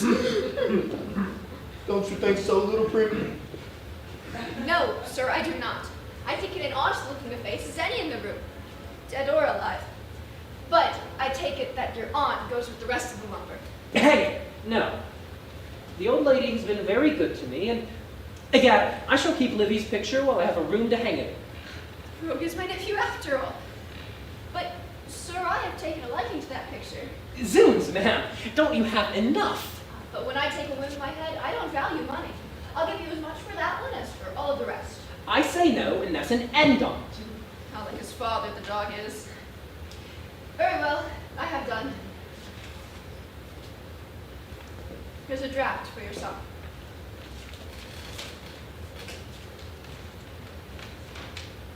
Why, 'tis for £800. Will you not let Dame Olivia go? No, I tell you once more. Well, then never mind the difference. We'll balance some other time. Take my hand on the bargain, Charles. You're an honest fellow. Come, Moses. What an odd little lady. But hark ye, Premium. You'll prepare lodging for these gentlemen? Yes, I'll send for them in a day or two. Good day. Come, Moses. Now let me hear who dare cause him a profligate.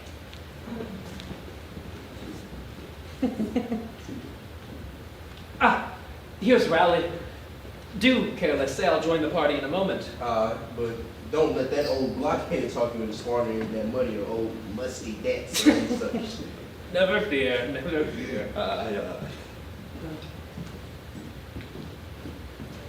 Let's see. 2/3 of this is mine by right. That's 530 pounds. For heaven, I find one's ancestors are a much more valuable relation than I took them for. But here's Rowley. Rowley, my old friend, you are come just in time to make leave of your old acquaintance. Yes, I heard they were going. But I wonder if you can have such spirits under so many distresses. 'Tis just the point, Rowley.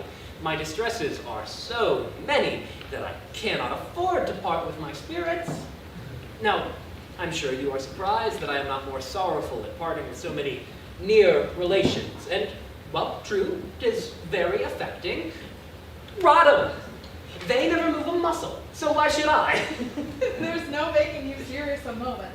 Yes, there is, for I am now. Take this and change it and deliver 100 pounds of it immediately to old Stanley. 100 pounds? Consider only. Don't speak of it, Rowley. Poor Stanley's wants are pressing, and if you do not make haste, someone will call who has a better claim to the money. There's the point.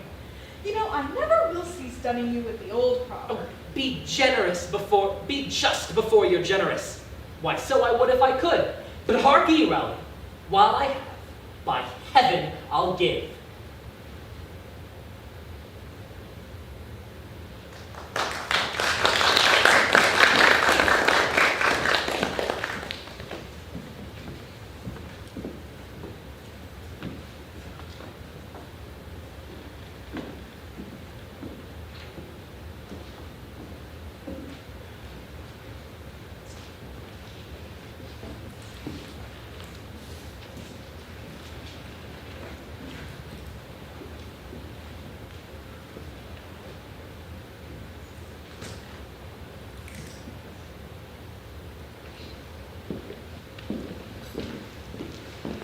Well, ma'am, I think as Sir Peter put it, you have seen Mr. Charles in high glory. 'Tis a great pity he's so extravagant. True, but he wouldn't sell my picture. And loves wine and women so much. But he wouldn't sell my picture. And games so deep. But he wouldn't sell my picture. Here's Rowley. Dame Olivia, I find you have made a purchase. Yes, the young rake has parted with his ancestors like old tapestry. And here he has commissioned me to redeliver your part of the purchase money, though in your necessitous character of old Stanley. And there's the pity of all. He's so damn charitable. And I left a hosier and 2 tailors in the hall, who I'm sure won't be paid, and this 100 would satisfy. Well, never mind, I'll pay his debts. But now I am no more a broker, and you shall introduce me to the elder brother as old Lady Stanley. Not yet a while. Sir Peter, I know, means to call there about this time.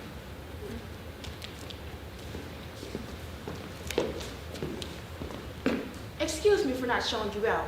This way. Moses, a word.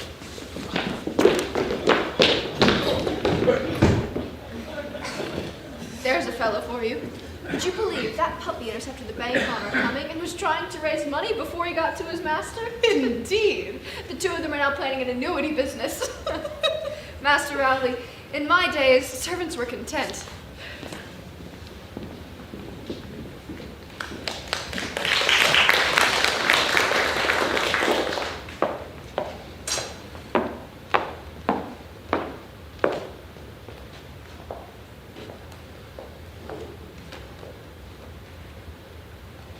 No letter from Lady Teasel.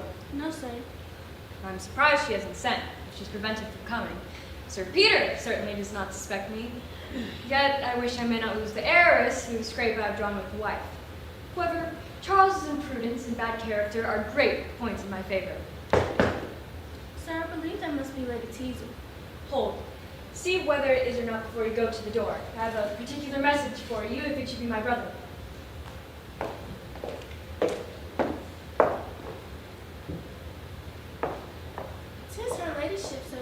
always leaves her chin in the millimeters on the street. Stay. Drop that screen before the window. I have an opposite neighbor who is a maiden lady, so very curious a temper.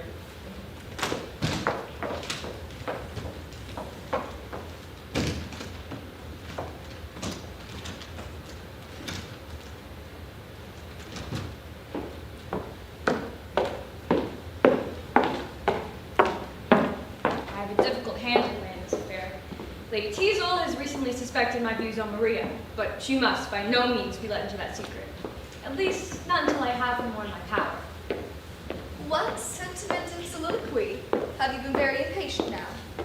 Oh, Lud, don't pretend to look so grave. I vowed I could not come before. Oh, madam, punctuality is a very unfashionable quality in the lady. Upon my word, you ought to pity me. Do you know that Sir Peter has grown so ill-tempered to me as of late, and so jealous of Charles, too? It's the best of the story, isn't it? I'm glad my scandalous friends keep that up. I'm sure I wish he would let Maria marry him. Perhaps then he'd be convinced. Don't you, Mr. Serpent? Indeed, I do not. Oh, certainly, I do. For then my dear Lady Teasel would also be convinced how wrong her suspicions were of me having any design on this silly girl. Well, I'm inclined to believe you. But isn't it provoking to have the most ill-natured things said to one, and all without foundation, too? And then to have Sir Peter so ill-tempered to me, and so jealous of Charles, too, when I know the integrity of my own heart, indeed 'tis monstrous. Certainly, madam, for when a scandalous story is believed against one, there is certainly no comfort like the consciousness of having deserved it. Yes, then I'd forgive their malice. But to attack me, who am really so innocent and never said an ill-natured thing of anyone, indeed 'tis monstrous. But, my dear Lady Teasel, when a husband entertains the groundless suspicion of his wife, the original compact is broke, and she owes it to the honor of her sex to endeavor to outwit him. So then it follows that if he suspects me without cause, the best way of curing his jealousy is to give him reason for it. Undoubtedly, for your husband should never be deceived in you. Well, what you say is very logical. And with the consciousness of my own innocence. Ah, madam, there is the great mistake. 'Tis the very conscious innocence. What makes you impatient of Sir Peter's temper and outrageous at his suspicions? Why, the consciousness of your own innocence. 'Tis very true. Now, my dear Lady Teasel, if you would but once make a trifling faux pas, you wouldn't conceive how cautious you would grow, and how ready to humor and agree with your husband. Do you think so? Oh, I'm sure on it. And then you would find that all scandal would cease, for, in short, your character would be like a person dying of too much health.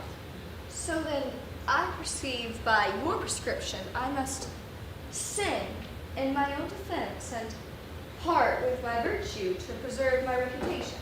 Exactly so, ma'am. Why, if my understanding were at once convinced. Ah, madam, your understanding should be convinced. Yes. Heaven forbid I should persuade you to do anything you thought wrong. No. I have too much honor to desire it. Don't you think we might as well leave honor out of the argument? If I could be persuaded to do a wrong, it would be by Sir Peter's ill usage, sooner than by your honorable logic, after all. Then, by this hand, which he is unworthy of. Death! Block him! What do you want? I beg your pardon, sir, but I thought you wouldn't choose Sir Peter up without announcing him. Sir Peter? Owen's the devil! Sir Peter, oh Lud, I'm ruined! 'Twasn't I let him in, sir. What will become of me now, Mr. Logic? Oh, mercy, he's on the stairs. I'll get behind him. Give me that book.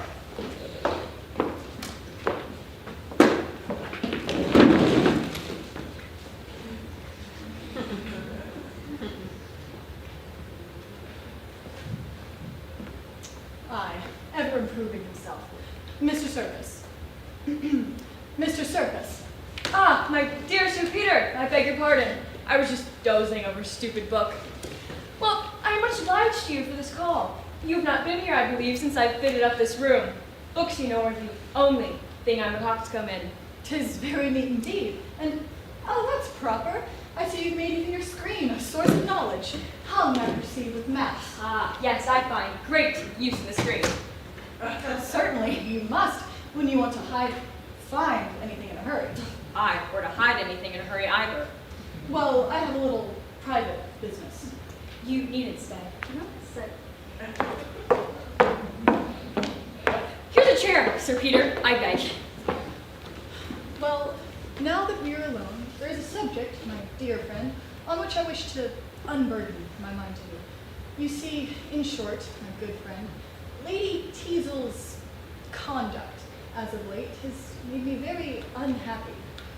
Indeed. I am very sorry to hear that. Yes, 'tis too plain she has no regard for me. But what's worse, I believe I have pretty good authority to assume that she has formed an attachment to another. You astonish me. Yes, and between ourselves, I believe I've discovered the person. You alarm me exceedingly. I knew you'd sympathize with me.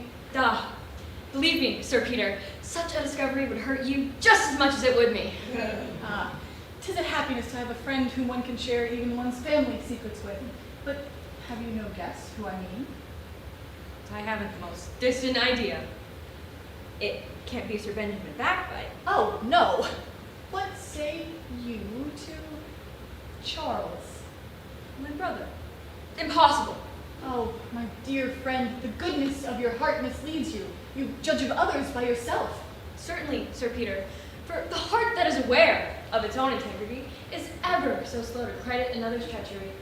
True, but your brother has no sentiments. You never hear him talk so. Yet I cannot but think Lady Teasel has too much principle. True, but what's her principle against the flattery of a handsome, lively young fellow? That's very true. And then you know there's a difference in our ages, which makes it very unlikely that she should feel any great affection towards me. And if she were to be frail and I were to make it public, why, the town would only laugh at me, the foolish old bachelor who married a girl. That's true, to be sure. They would laugh. Laugh, yes, egad, and make ballads and paragraphs and the devil knows what of me. No, you must never make it public. But that the nephew of my dear friend Aunt Olivia should be the person to commit such a wrong hurts me nearly. Aye, there's the point. Yet I cannot suspect Lady Teasel's honor. I'm sure I wish to think well of her and remove all grounds of quarrel between us. She has lately reproached me more than once with having made no settlement on her, and in our last dispute, she almost hinted that she should not break her heart if I was dead. However, she shall find I have not been inattentive to her interests while living. Here are the drafts of 2 deeds, which I wish to have your opinion on. By one, she'll receive 800 a year, independent, while I live, and by the other, the bulk of my fortune, after my death. This conduct, Sir Peter, is indeed truly generous. Yes, I'm determined she'll have no cause to complain, though I wouldn't have her acquainted with the latter instance of my affections yet a while. And now, my dear friend, if you please, I should like to discuss the situation of your hopes with Maria. No, no, another time, Sir Peter, if you please. As death I shall be ruined every way. And though you are so averse to my acquainting Lady Teasel with your passions, I'm sure she's not your enemy in the affair. Sir Peter, I am really too much affected by the conversation we have been speaking on to bestow a thought on my own concerns. Well, ma'am? Your brother, sir, says he knows you're within. Death, blockhead! I'm not within, I'm out for the dead. Nay, hold. You shall be at home. Well, let him up. Before Charles comes, allow me to conceal myself somewhere. Then do you tax him on the subject we've been talking on, and his answers may satisfy me at once. Oh, fie, Sir Peter, you would have me play so mean a trick on my own brother. Nay, you say you are sure he is innocent. If so, you do him the greatest service by giving him an opportunity to clear himself. And you put my heart at ease. Come, you'll not refuse me. Behind the screen here will do. Oh, the devil? There appears to be one listener here already. I'll swear I saw a petticoat. Oh, this is ridiculous enough.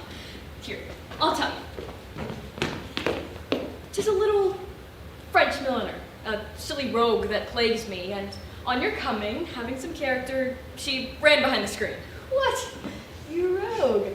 But, egad, she's heard all I've been saying with my wife. Oh, 'twill never go any further, I can assure you. Well, here's a closet. We'll do as well. Well, go in then. Sly rogue. Sly rogue. A narrow escape indeed. And a curious situation I'm in to part man and wife in this manner. Couldn't I steal off? Keep close, my angel. Joseph, tax him home. Back, my dear friend! Couldn't you lock Sir Peter in? Be still, my life. You're sure the little milliner won't laugh? In, my dear Sir Peter. Oh, God, I wish I had a key to the door. Hello, brother. What has been the matter? Your girl wouldn't let me up at first. What? Have you had a lender or a wench with you? Neither, brother, I can assure you. Mm-hmm.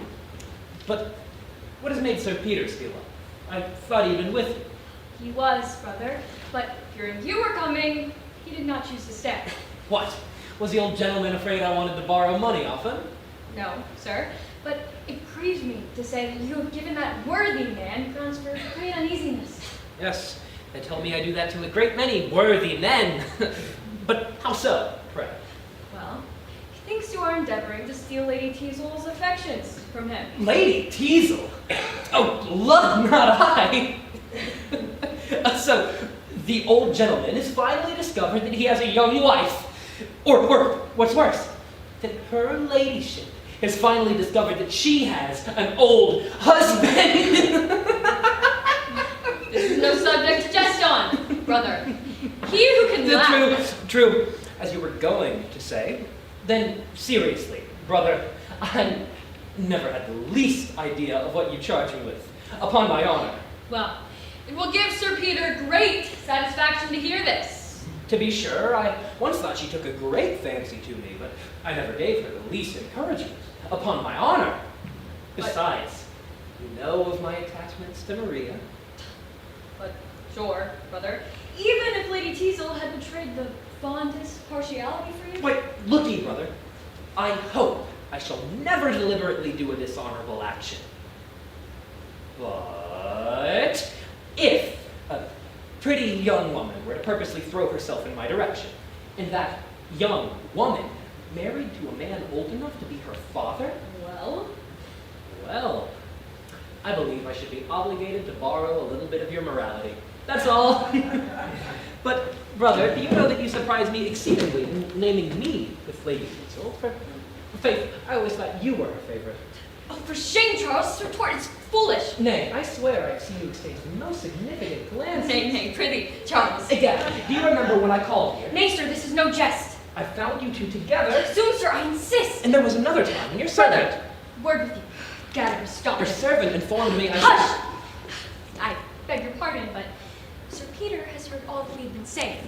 But I knew you would clear yourself, or I would not have consented. Sir Peter?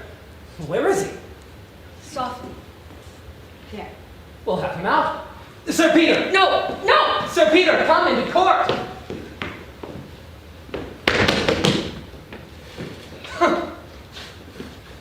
Charles, give me your hand. I believe I judged you wrongfully, but don't be angry with Joseph. It was my plan. Indeed. But I acquit you. I don't think near so ill of you as I did, and what I've heard has satisfied me greatly. Then 'twas lucky you didn't hear any more. Wasn't it, Joseph? Well, I...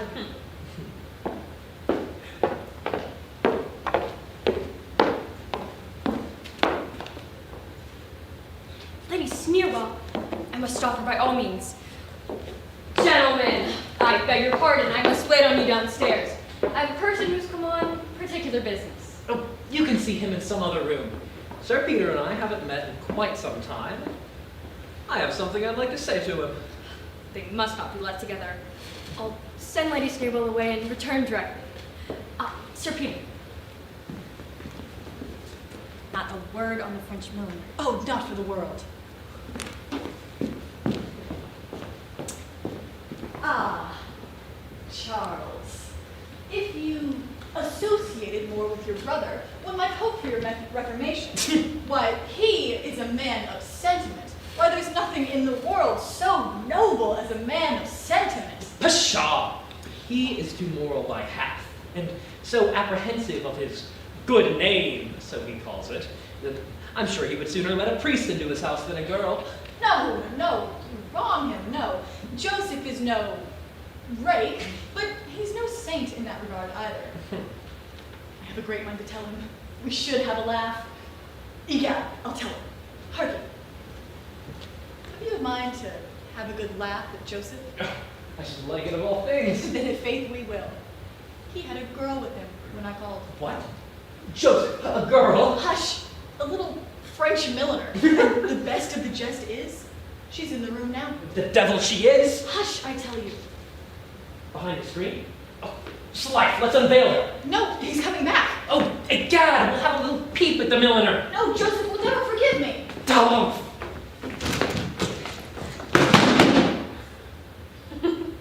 Lady Teasel, by all that's wonderful. Lady Teasel, by all that's horrible. Sir Peter, this is the smartest French milliner I ever saw. Egad, it seems you have all been diverting yourselves a little game of hide and seek, and I do not see who here among you is out of the secret. Shall I bid your ladyship to inform me? Silent. Brother, will you please explain to me this matter? What? Morality dumb too? Sir Peter, though I found you in the dark, it would appear that you are not so now. All mute. Well, though I can make nothing of thee fair, it seems you understand one another perfectly, so I'll leave you to yourselves. Brother, I'm sorry that you've given that worthy man such grounds for great uneasiness. Sir Peter, there is nothing in the world so noble as a man of sentiment.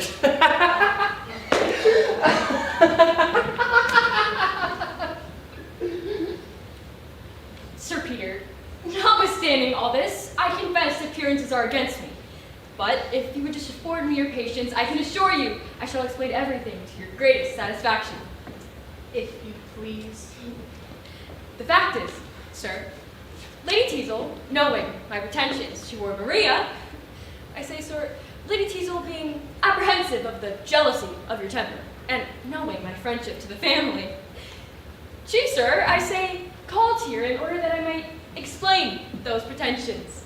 But on your coming, being apprehensive, as I said, of your jealousy, she withdrew. And that, Sir Peter, is the whole truth of the matter, I can assure you. A very clear account, upon my word. And I dare swear the lady will vouch for every article of it. For not one word of it, Sir Peter. How? That is not a single syllable of truth in what that gentleman has told you. Death, madam, you betray me. Leave off, Mr. Hypocrite, and I will speak for myself. Aye, let her alone. You'll find she'll make out a better story than you, without prompting. Hear me, Sir Peter. I came here on no matter pertaining to your ward, and even ignorant of this gentleman's pretensions to her. I came seduced by his insidious arguments, if not to listen to his pretended passions, then sacrifice your honor to his baseness. Now, I believe the truth is coming out. Indeed. The woman's mad! No, sir. She has regained her senses. Sir Peter, I do not expect you to credit me, but the tenderness you express when I am sure you could not think I was witness to it has penetrated to my heart. As for that smooth-tongued hypocrite, who would seduce the wife of his friend while relating honorable addresses to his ward, I behold him now in a light so despicable that I never shall again respect myself for having listened to him.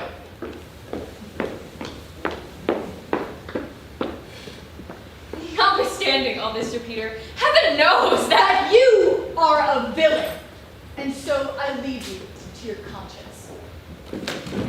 you are too rash, Sir Peter. The man who shuts out conviction by refusing to...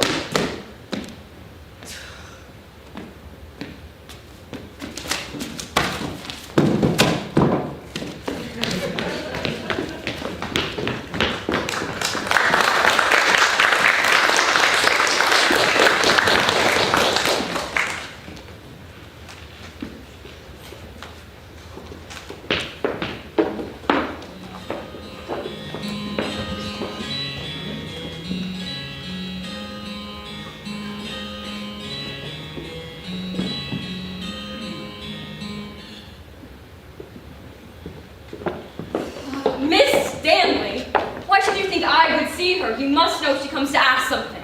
I should not have let him in, sir, but that Mr. Riley was at the door with him. Death, blockhead. Suppose that I should now be in a temper to receive visits from poor relations. Well, why don't you show the lady up? I will, sir. Why, sir, it was not my fault that Sir Peter discovered my lady. Go, fool! Sure fortune never played a man such a trick before. My character with Sir Peter, my hopes with Maria, gone in an instant. I'm in a rare mood to listen to other people's distresses. I must recover myself and put some charity into my face, however.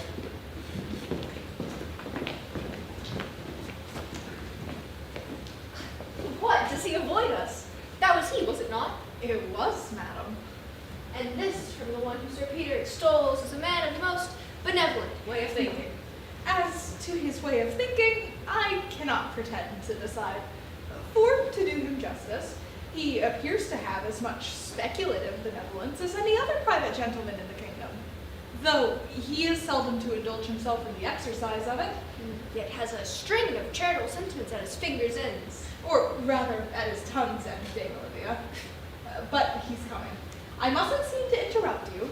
As you know, immediately as you leave, I come in to announce your arrival in your real character. And afterwards, you will meet me at Sir Peter's. Without losing a moment. Ma'am, I beg you 10,000 pardons for keeping you a moment's waiting. Miss Stanley, I presume. At your service, sir. I have not the pleasure of knowing you, Miss Stanley, but I am extremely happy to see you look so well.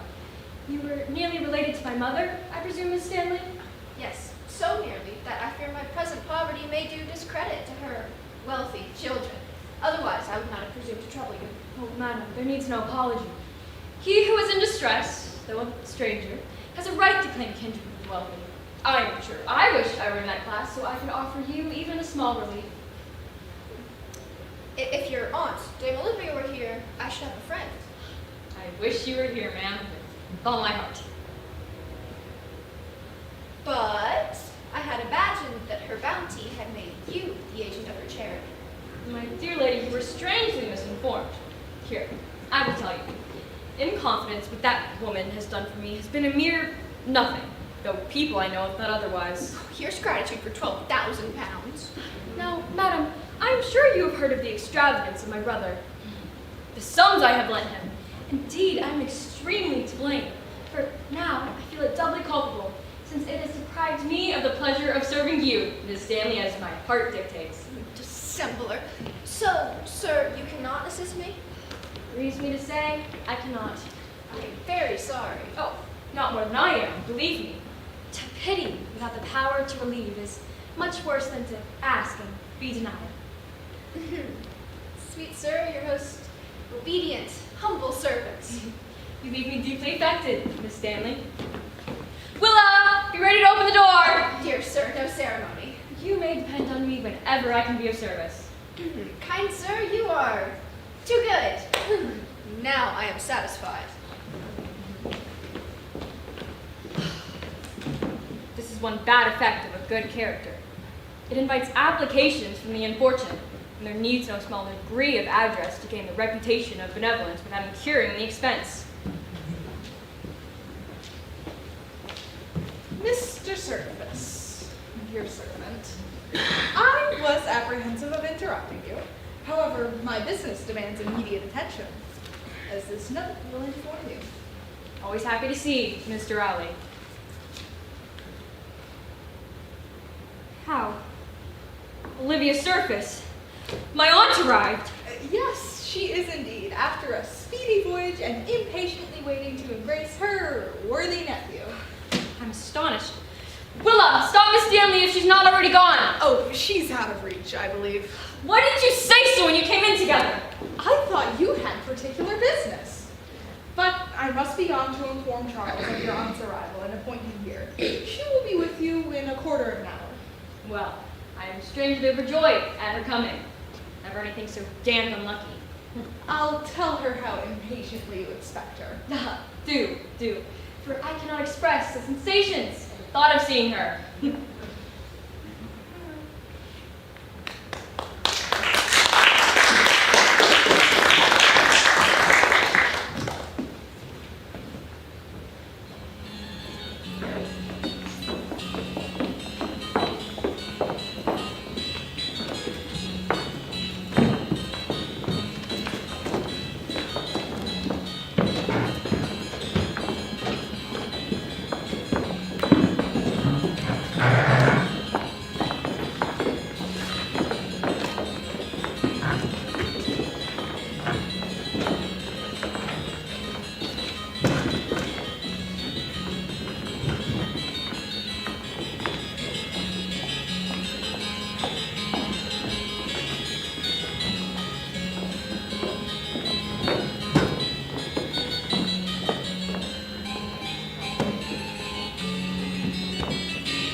Did you tell her it was her friend Mrs. Candor? Yes, but she begs you'll excuse her. Do go again. I should be glad to see her, for I am sure she must be in great distress. Dear heart, how provoking. We shall have the whole affair in the newspapers before I drop the story at a dozen houses. Oh, dear Sir Benjamin, you've heard, I suppose. Of Lady Teasel and Mr. Surface. And Sir Peter's discovery? Now, I don't pity Sir Peter at all. He was so extravagantly partial to Mr. Surface. Mr. Surface? Why, 'twas with Charles Lady Teasel was detected. No such thing. Mr. Surface was the No, man. no, Charles. I tell you, I have it from one, And I have it from one. who had it from one, who had it from one, and then From shipped one it from Europe. immediately. But here's Lady Sneerwell. Perhaps she knows the whole affair. Ah, Mrs. Candor. Now, here's a sad affair of our friend, Lady Teasel. But have you heard the particulars?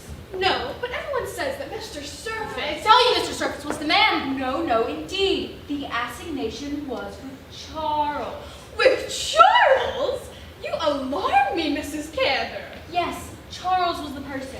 Mr. Surface was only the informer. Well, I'll not dispute with you, Mrs. Candor, but be it which it may, I hope Sir Peter's wound will not. Sir Peter's wound? Oh, mercy, I didn't hear a word of their fighting. Nor I a syllable. No. What, no mention of the duel? Not a word. Prithee, let us hear. Sir! Says Sir Peter immediately after the discovery. You are most ungrateful fellow! I, to Charles. No, to Mr. Surface. A most ungrateful fellow, and as old as I am, sir! Says he. I insist on immediate satisfaction! I, that must have been to Charles, for 'tis unlikely Mr. Surface should have gone to fight in his house. A cat's like man, not at all. Giving me immediate satisfaction! Then, on this, madam, Lady Teasel seeing Sir Peter in such danger, ran out of the room and shot his stairs, and Charles after her. Then, madam, they begin to fight with swords. With pistols, nephew. I have an undoubted authority. Oh, Mr. Crabtree, then it is all true. Too true indeed, madam, and Sir Peter's dangerously wounded. A thrust quite through his left side. By a bullet lodged in the thorax. Mercy on me, poor Sir Peter. Yes, though Charles would have avoided the matter if he could. I knew Charles was the person. My uncle, I see, knows nothing of this. Odds life, nephew. Allow others to know something too. A pair of pistols lay on the bureau. Unfortunately, the pistols were left charged. I heard nothing of this. Sir Peter forced Charles to take one, and they fired, pretty nearly together. Charles' shot took place, as I told you, and Sir Peter's missed. But what was very extraordinary is that the ball struck against a little bronze Pliny that stood over the chimney piece, grazed out the window at a right angle, and wounded the postman, who had just been coming to the door with a double letter from Northamptonshire. My uncle's account is more circumstantial, I must confess, but I believe mine is the true one for all that. I am more interested in this affair than they imagine and must have better information. But pray, where is Sir Peter at present? Oh, they brought him home, and he's in the house now, though the servants are ordered to deny it. I believe so. And Lady Teasel is attending him?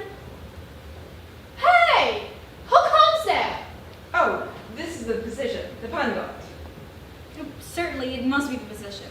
And now we shall know. Well, doctor, what hopes? Aye, doctor. How's your patient? Now, doctor, isn't it a wound with a small sword? A bullet lodged in the thorax for 100. Doctor, a wound with a small sword and a bullet in the thorax? Wounds, are you mad, good people? Perhaps, ma'am, you are not a doctor? Truly, I am to thank you for my degree if I am. Only a friend of Sir Peter's, then, I presume. But, madam, you must have heard of this incident. Not a word. Not of his being dangerously wounded? Run through the body! Shot in the breast! By one Mr. Surface. I, the younger! Hey, what the plague? You seem to differ strangely in your accounts. But you both agree that Sir Peter is dangerously wounded. Oh, yes, we agree there. Yes, I do believe there can be no doubt of that. On my word, he must be the most imprudent man alive. For here he comes, walking, as if nothing at all were the matter.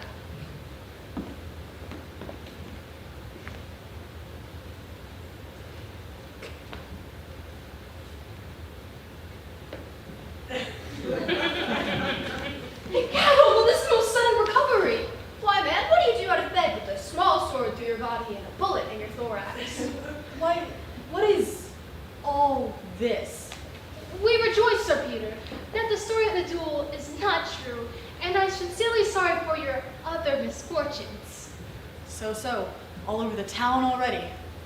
Though, Sir Peter, you were vastly to blame to merit all at your years. Sir, what business is that of yours? However, Sir Peter, you must not mind the laughing and jest you will meet on this occasion. 'Tis don't come in case, that's one comfort. I insist on being left to myself without ceremony. I insist on you leaving my house directly. Well, well, we are going, and depend on it, we will make the best report of you we can. Leave my house. And tell how horribly you've been treated. Leave my house. And how patiently you bear it.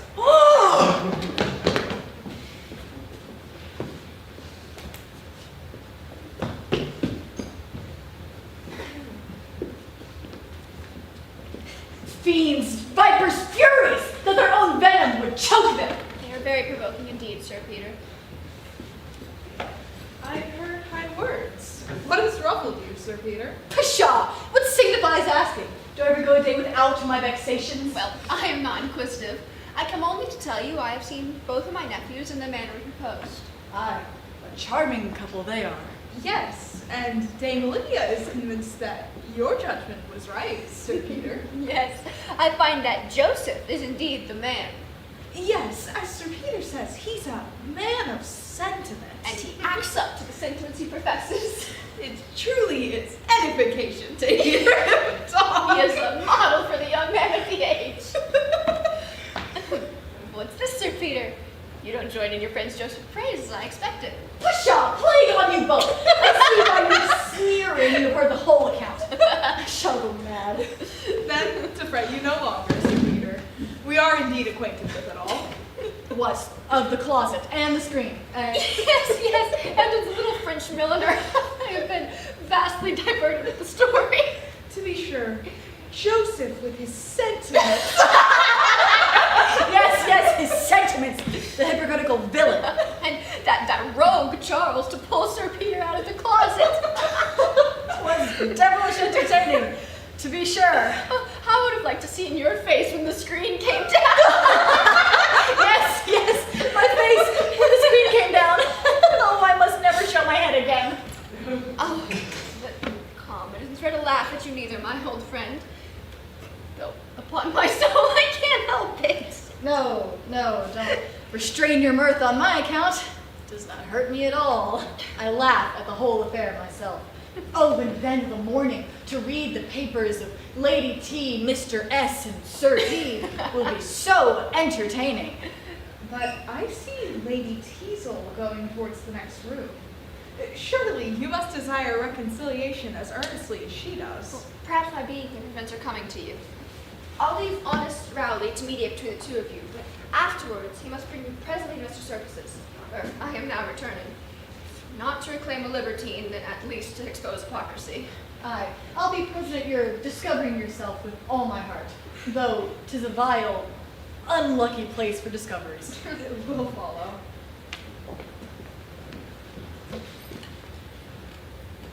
She is not coming here, you see, Rowley. No, but she has left the door wide open, you perceive. See, she's in tears. Well, I know not what to think. You remember, Rowley, the letters I found of hers, evidently intended for Charles. A mere forgery, planted in your way on purpose. This is one of the points I intend Snake shall give you conviction on. I wish I were once satisfied of that. She looks this way. What a remarkably elegant turn of the head she has. Rowley, I'll go to her. Certainly. But when it is known that we are reconciled, people will only laugh at me 10 times more. Let them laugh and retort their malice only by showing that you are happy in spite of it. With faith, so I will. And if I am not mistaken, we may yet be the happiest couple in the country. Nay, Sir Peter. He who once lays aside suspicion. Nay, hold. My dear Rowley, never let me hear you utter anything like a sentiment again. I have heard enough of those to last me a lifetime.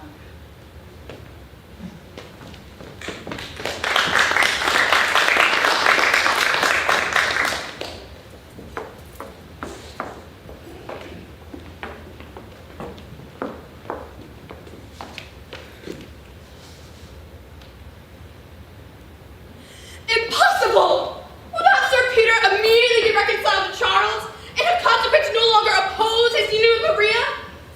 The thought is distraction to me. Sure, Lady Sneerwell, I am the greatest sufferer in this. Yet you see I bear the accident with calmness. Because the disappointment doesn't reach your heart. Your interest only attached you to Maria. Well, I admit I have been to blame. But I don't think we are so totally defeated neither. No. You say you have made a trial of Snake since we met, and that you believe her faithful to us.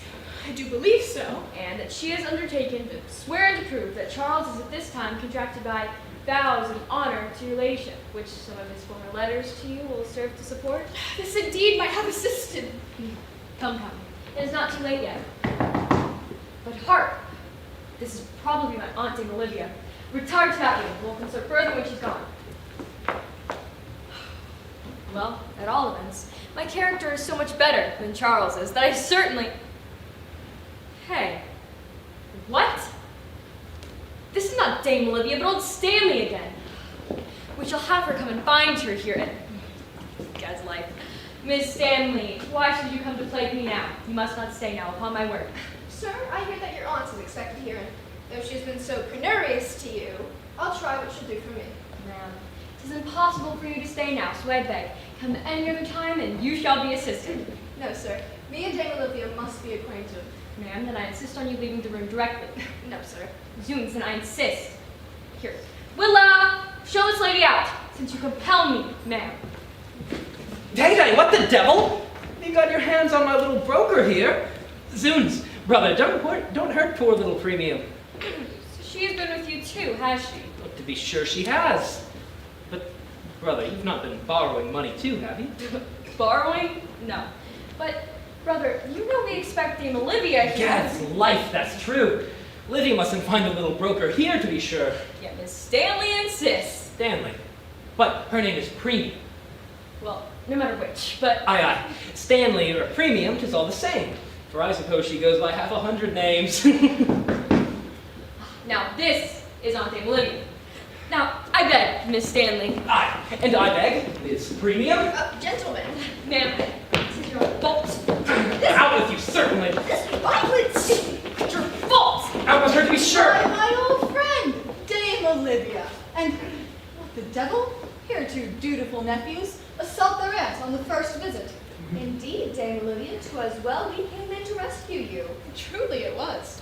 For I perceive your character of old Stanley was of no protection to you. Nor of Premium either. The necessities of the former could not extort a shilling from that benevolent gentleman, and egad, I stood a chance of faring worse than my ancestors, by being knocked down, without being bid for.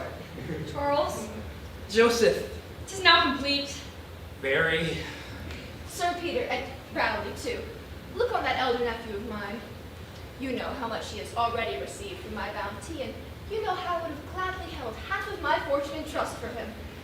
Judge then my disappointment in finding him absolute destitute of truth, charity, and gratitude. Dame Olivia, I should be more surprised at your discovery if I had not myself found him to be vile, treacherous, and hypocritical. Yes, and if this gentleman pleads not guilty to these, pray let him call me to his character. Then I believe we need add no more. For if he knows himself, he will think it the most perfect punishment that he is known to the world.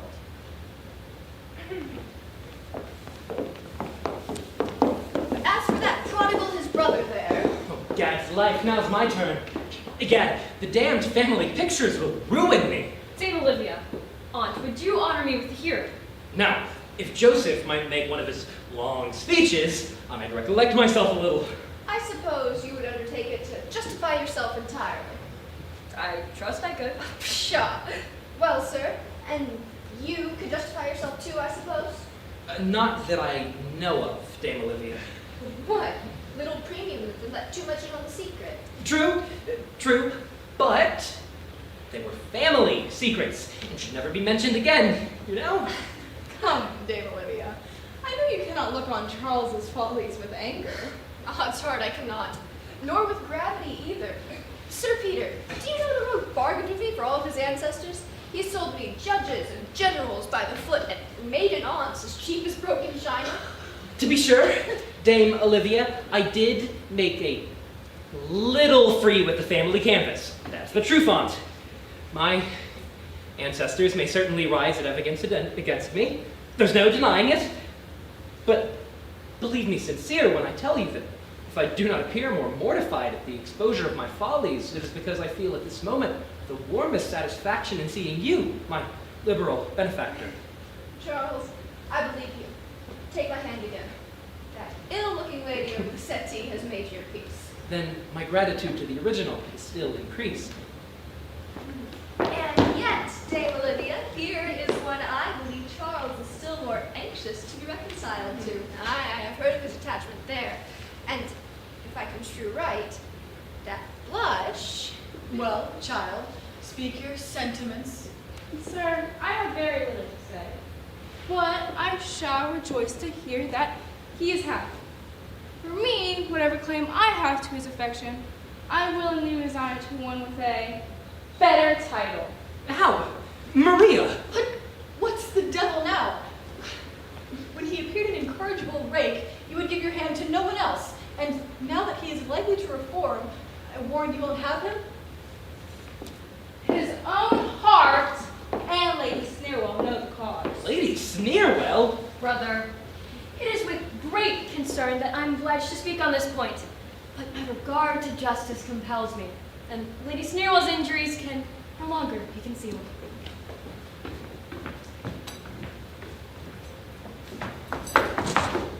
Egad! Another French milliner. He does one in every room in the house, I suppose. Ungrateful child! Pray, Aunt, is this another one of your schemes? For as I have life, I don't understand it. Ma'am, there is but the evidence of one person necessary to make this point extremely clear. And that warrant, I assume, is with Snake. Rowley, you were perfectly right in bringing her with us, and pray, let us have her in. Walk in, Miss Snake.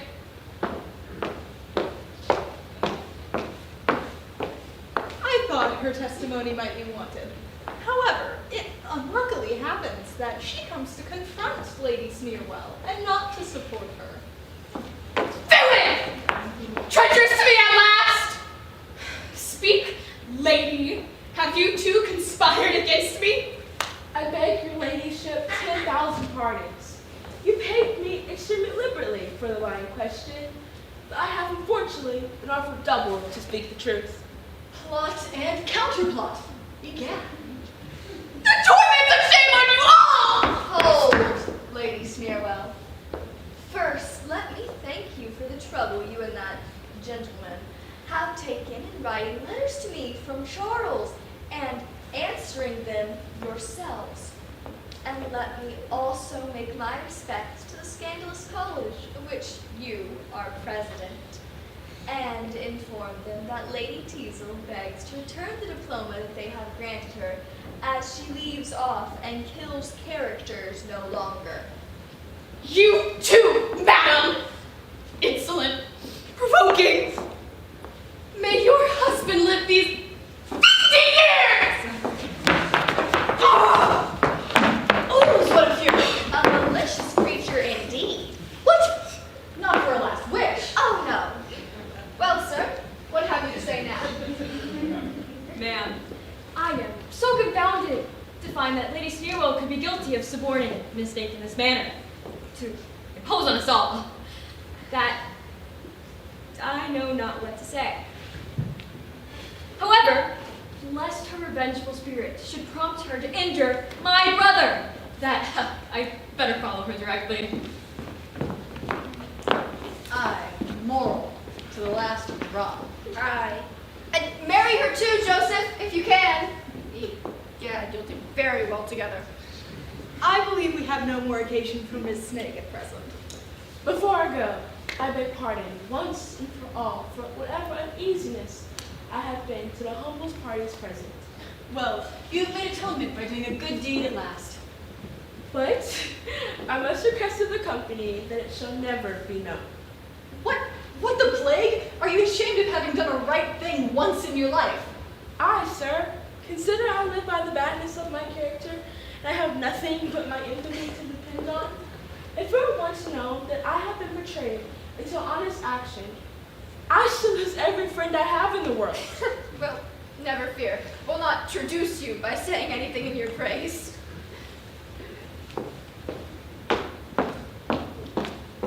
See, Dame Olivia, there needs no more persuasion to reconcile your nephew and Maria. Aye, that's as it should be. And egad, we'll have the wedding tomorrow morning. Thank you, my dear aunt. What, you rogue? Do you not ask the girl's consent first? Oh, I have done that a long time, above a minute ago, and she has looked yes. For shame, Charles! I protest! Sir Peter, there has not been a word. The fewer the better. May your love never know me. And may you live as happily together as Lady Teasel and I intend to do. Now, Rowley, my old friend, I suspect I owe you much. Do indeed, Charles. Aye, honest Rowley always said you would reform. Why, as to reforming, Sir Peter, I'll make no promises. But here shall be my monitor, my gentle guide. Or can I leave the path those virtuous eyes illumine? Though thou, dear maid, may wave thy beauty sway, thou still must command, as I will obey. A humble fugitive, far from folly view, no sanctuary near but love and you. You can indeed each anxious fear remove, for even scandal dies if you approve.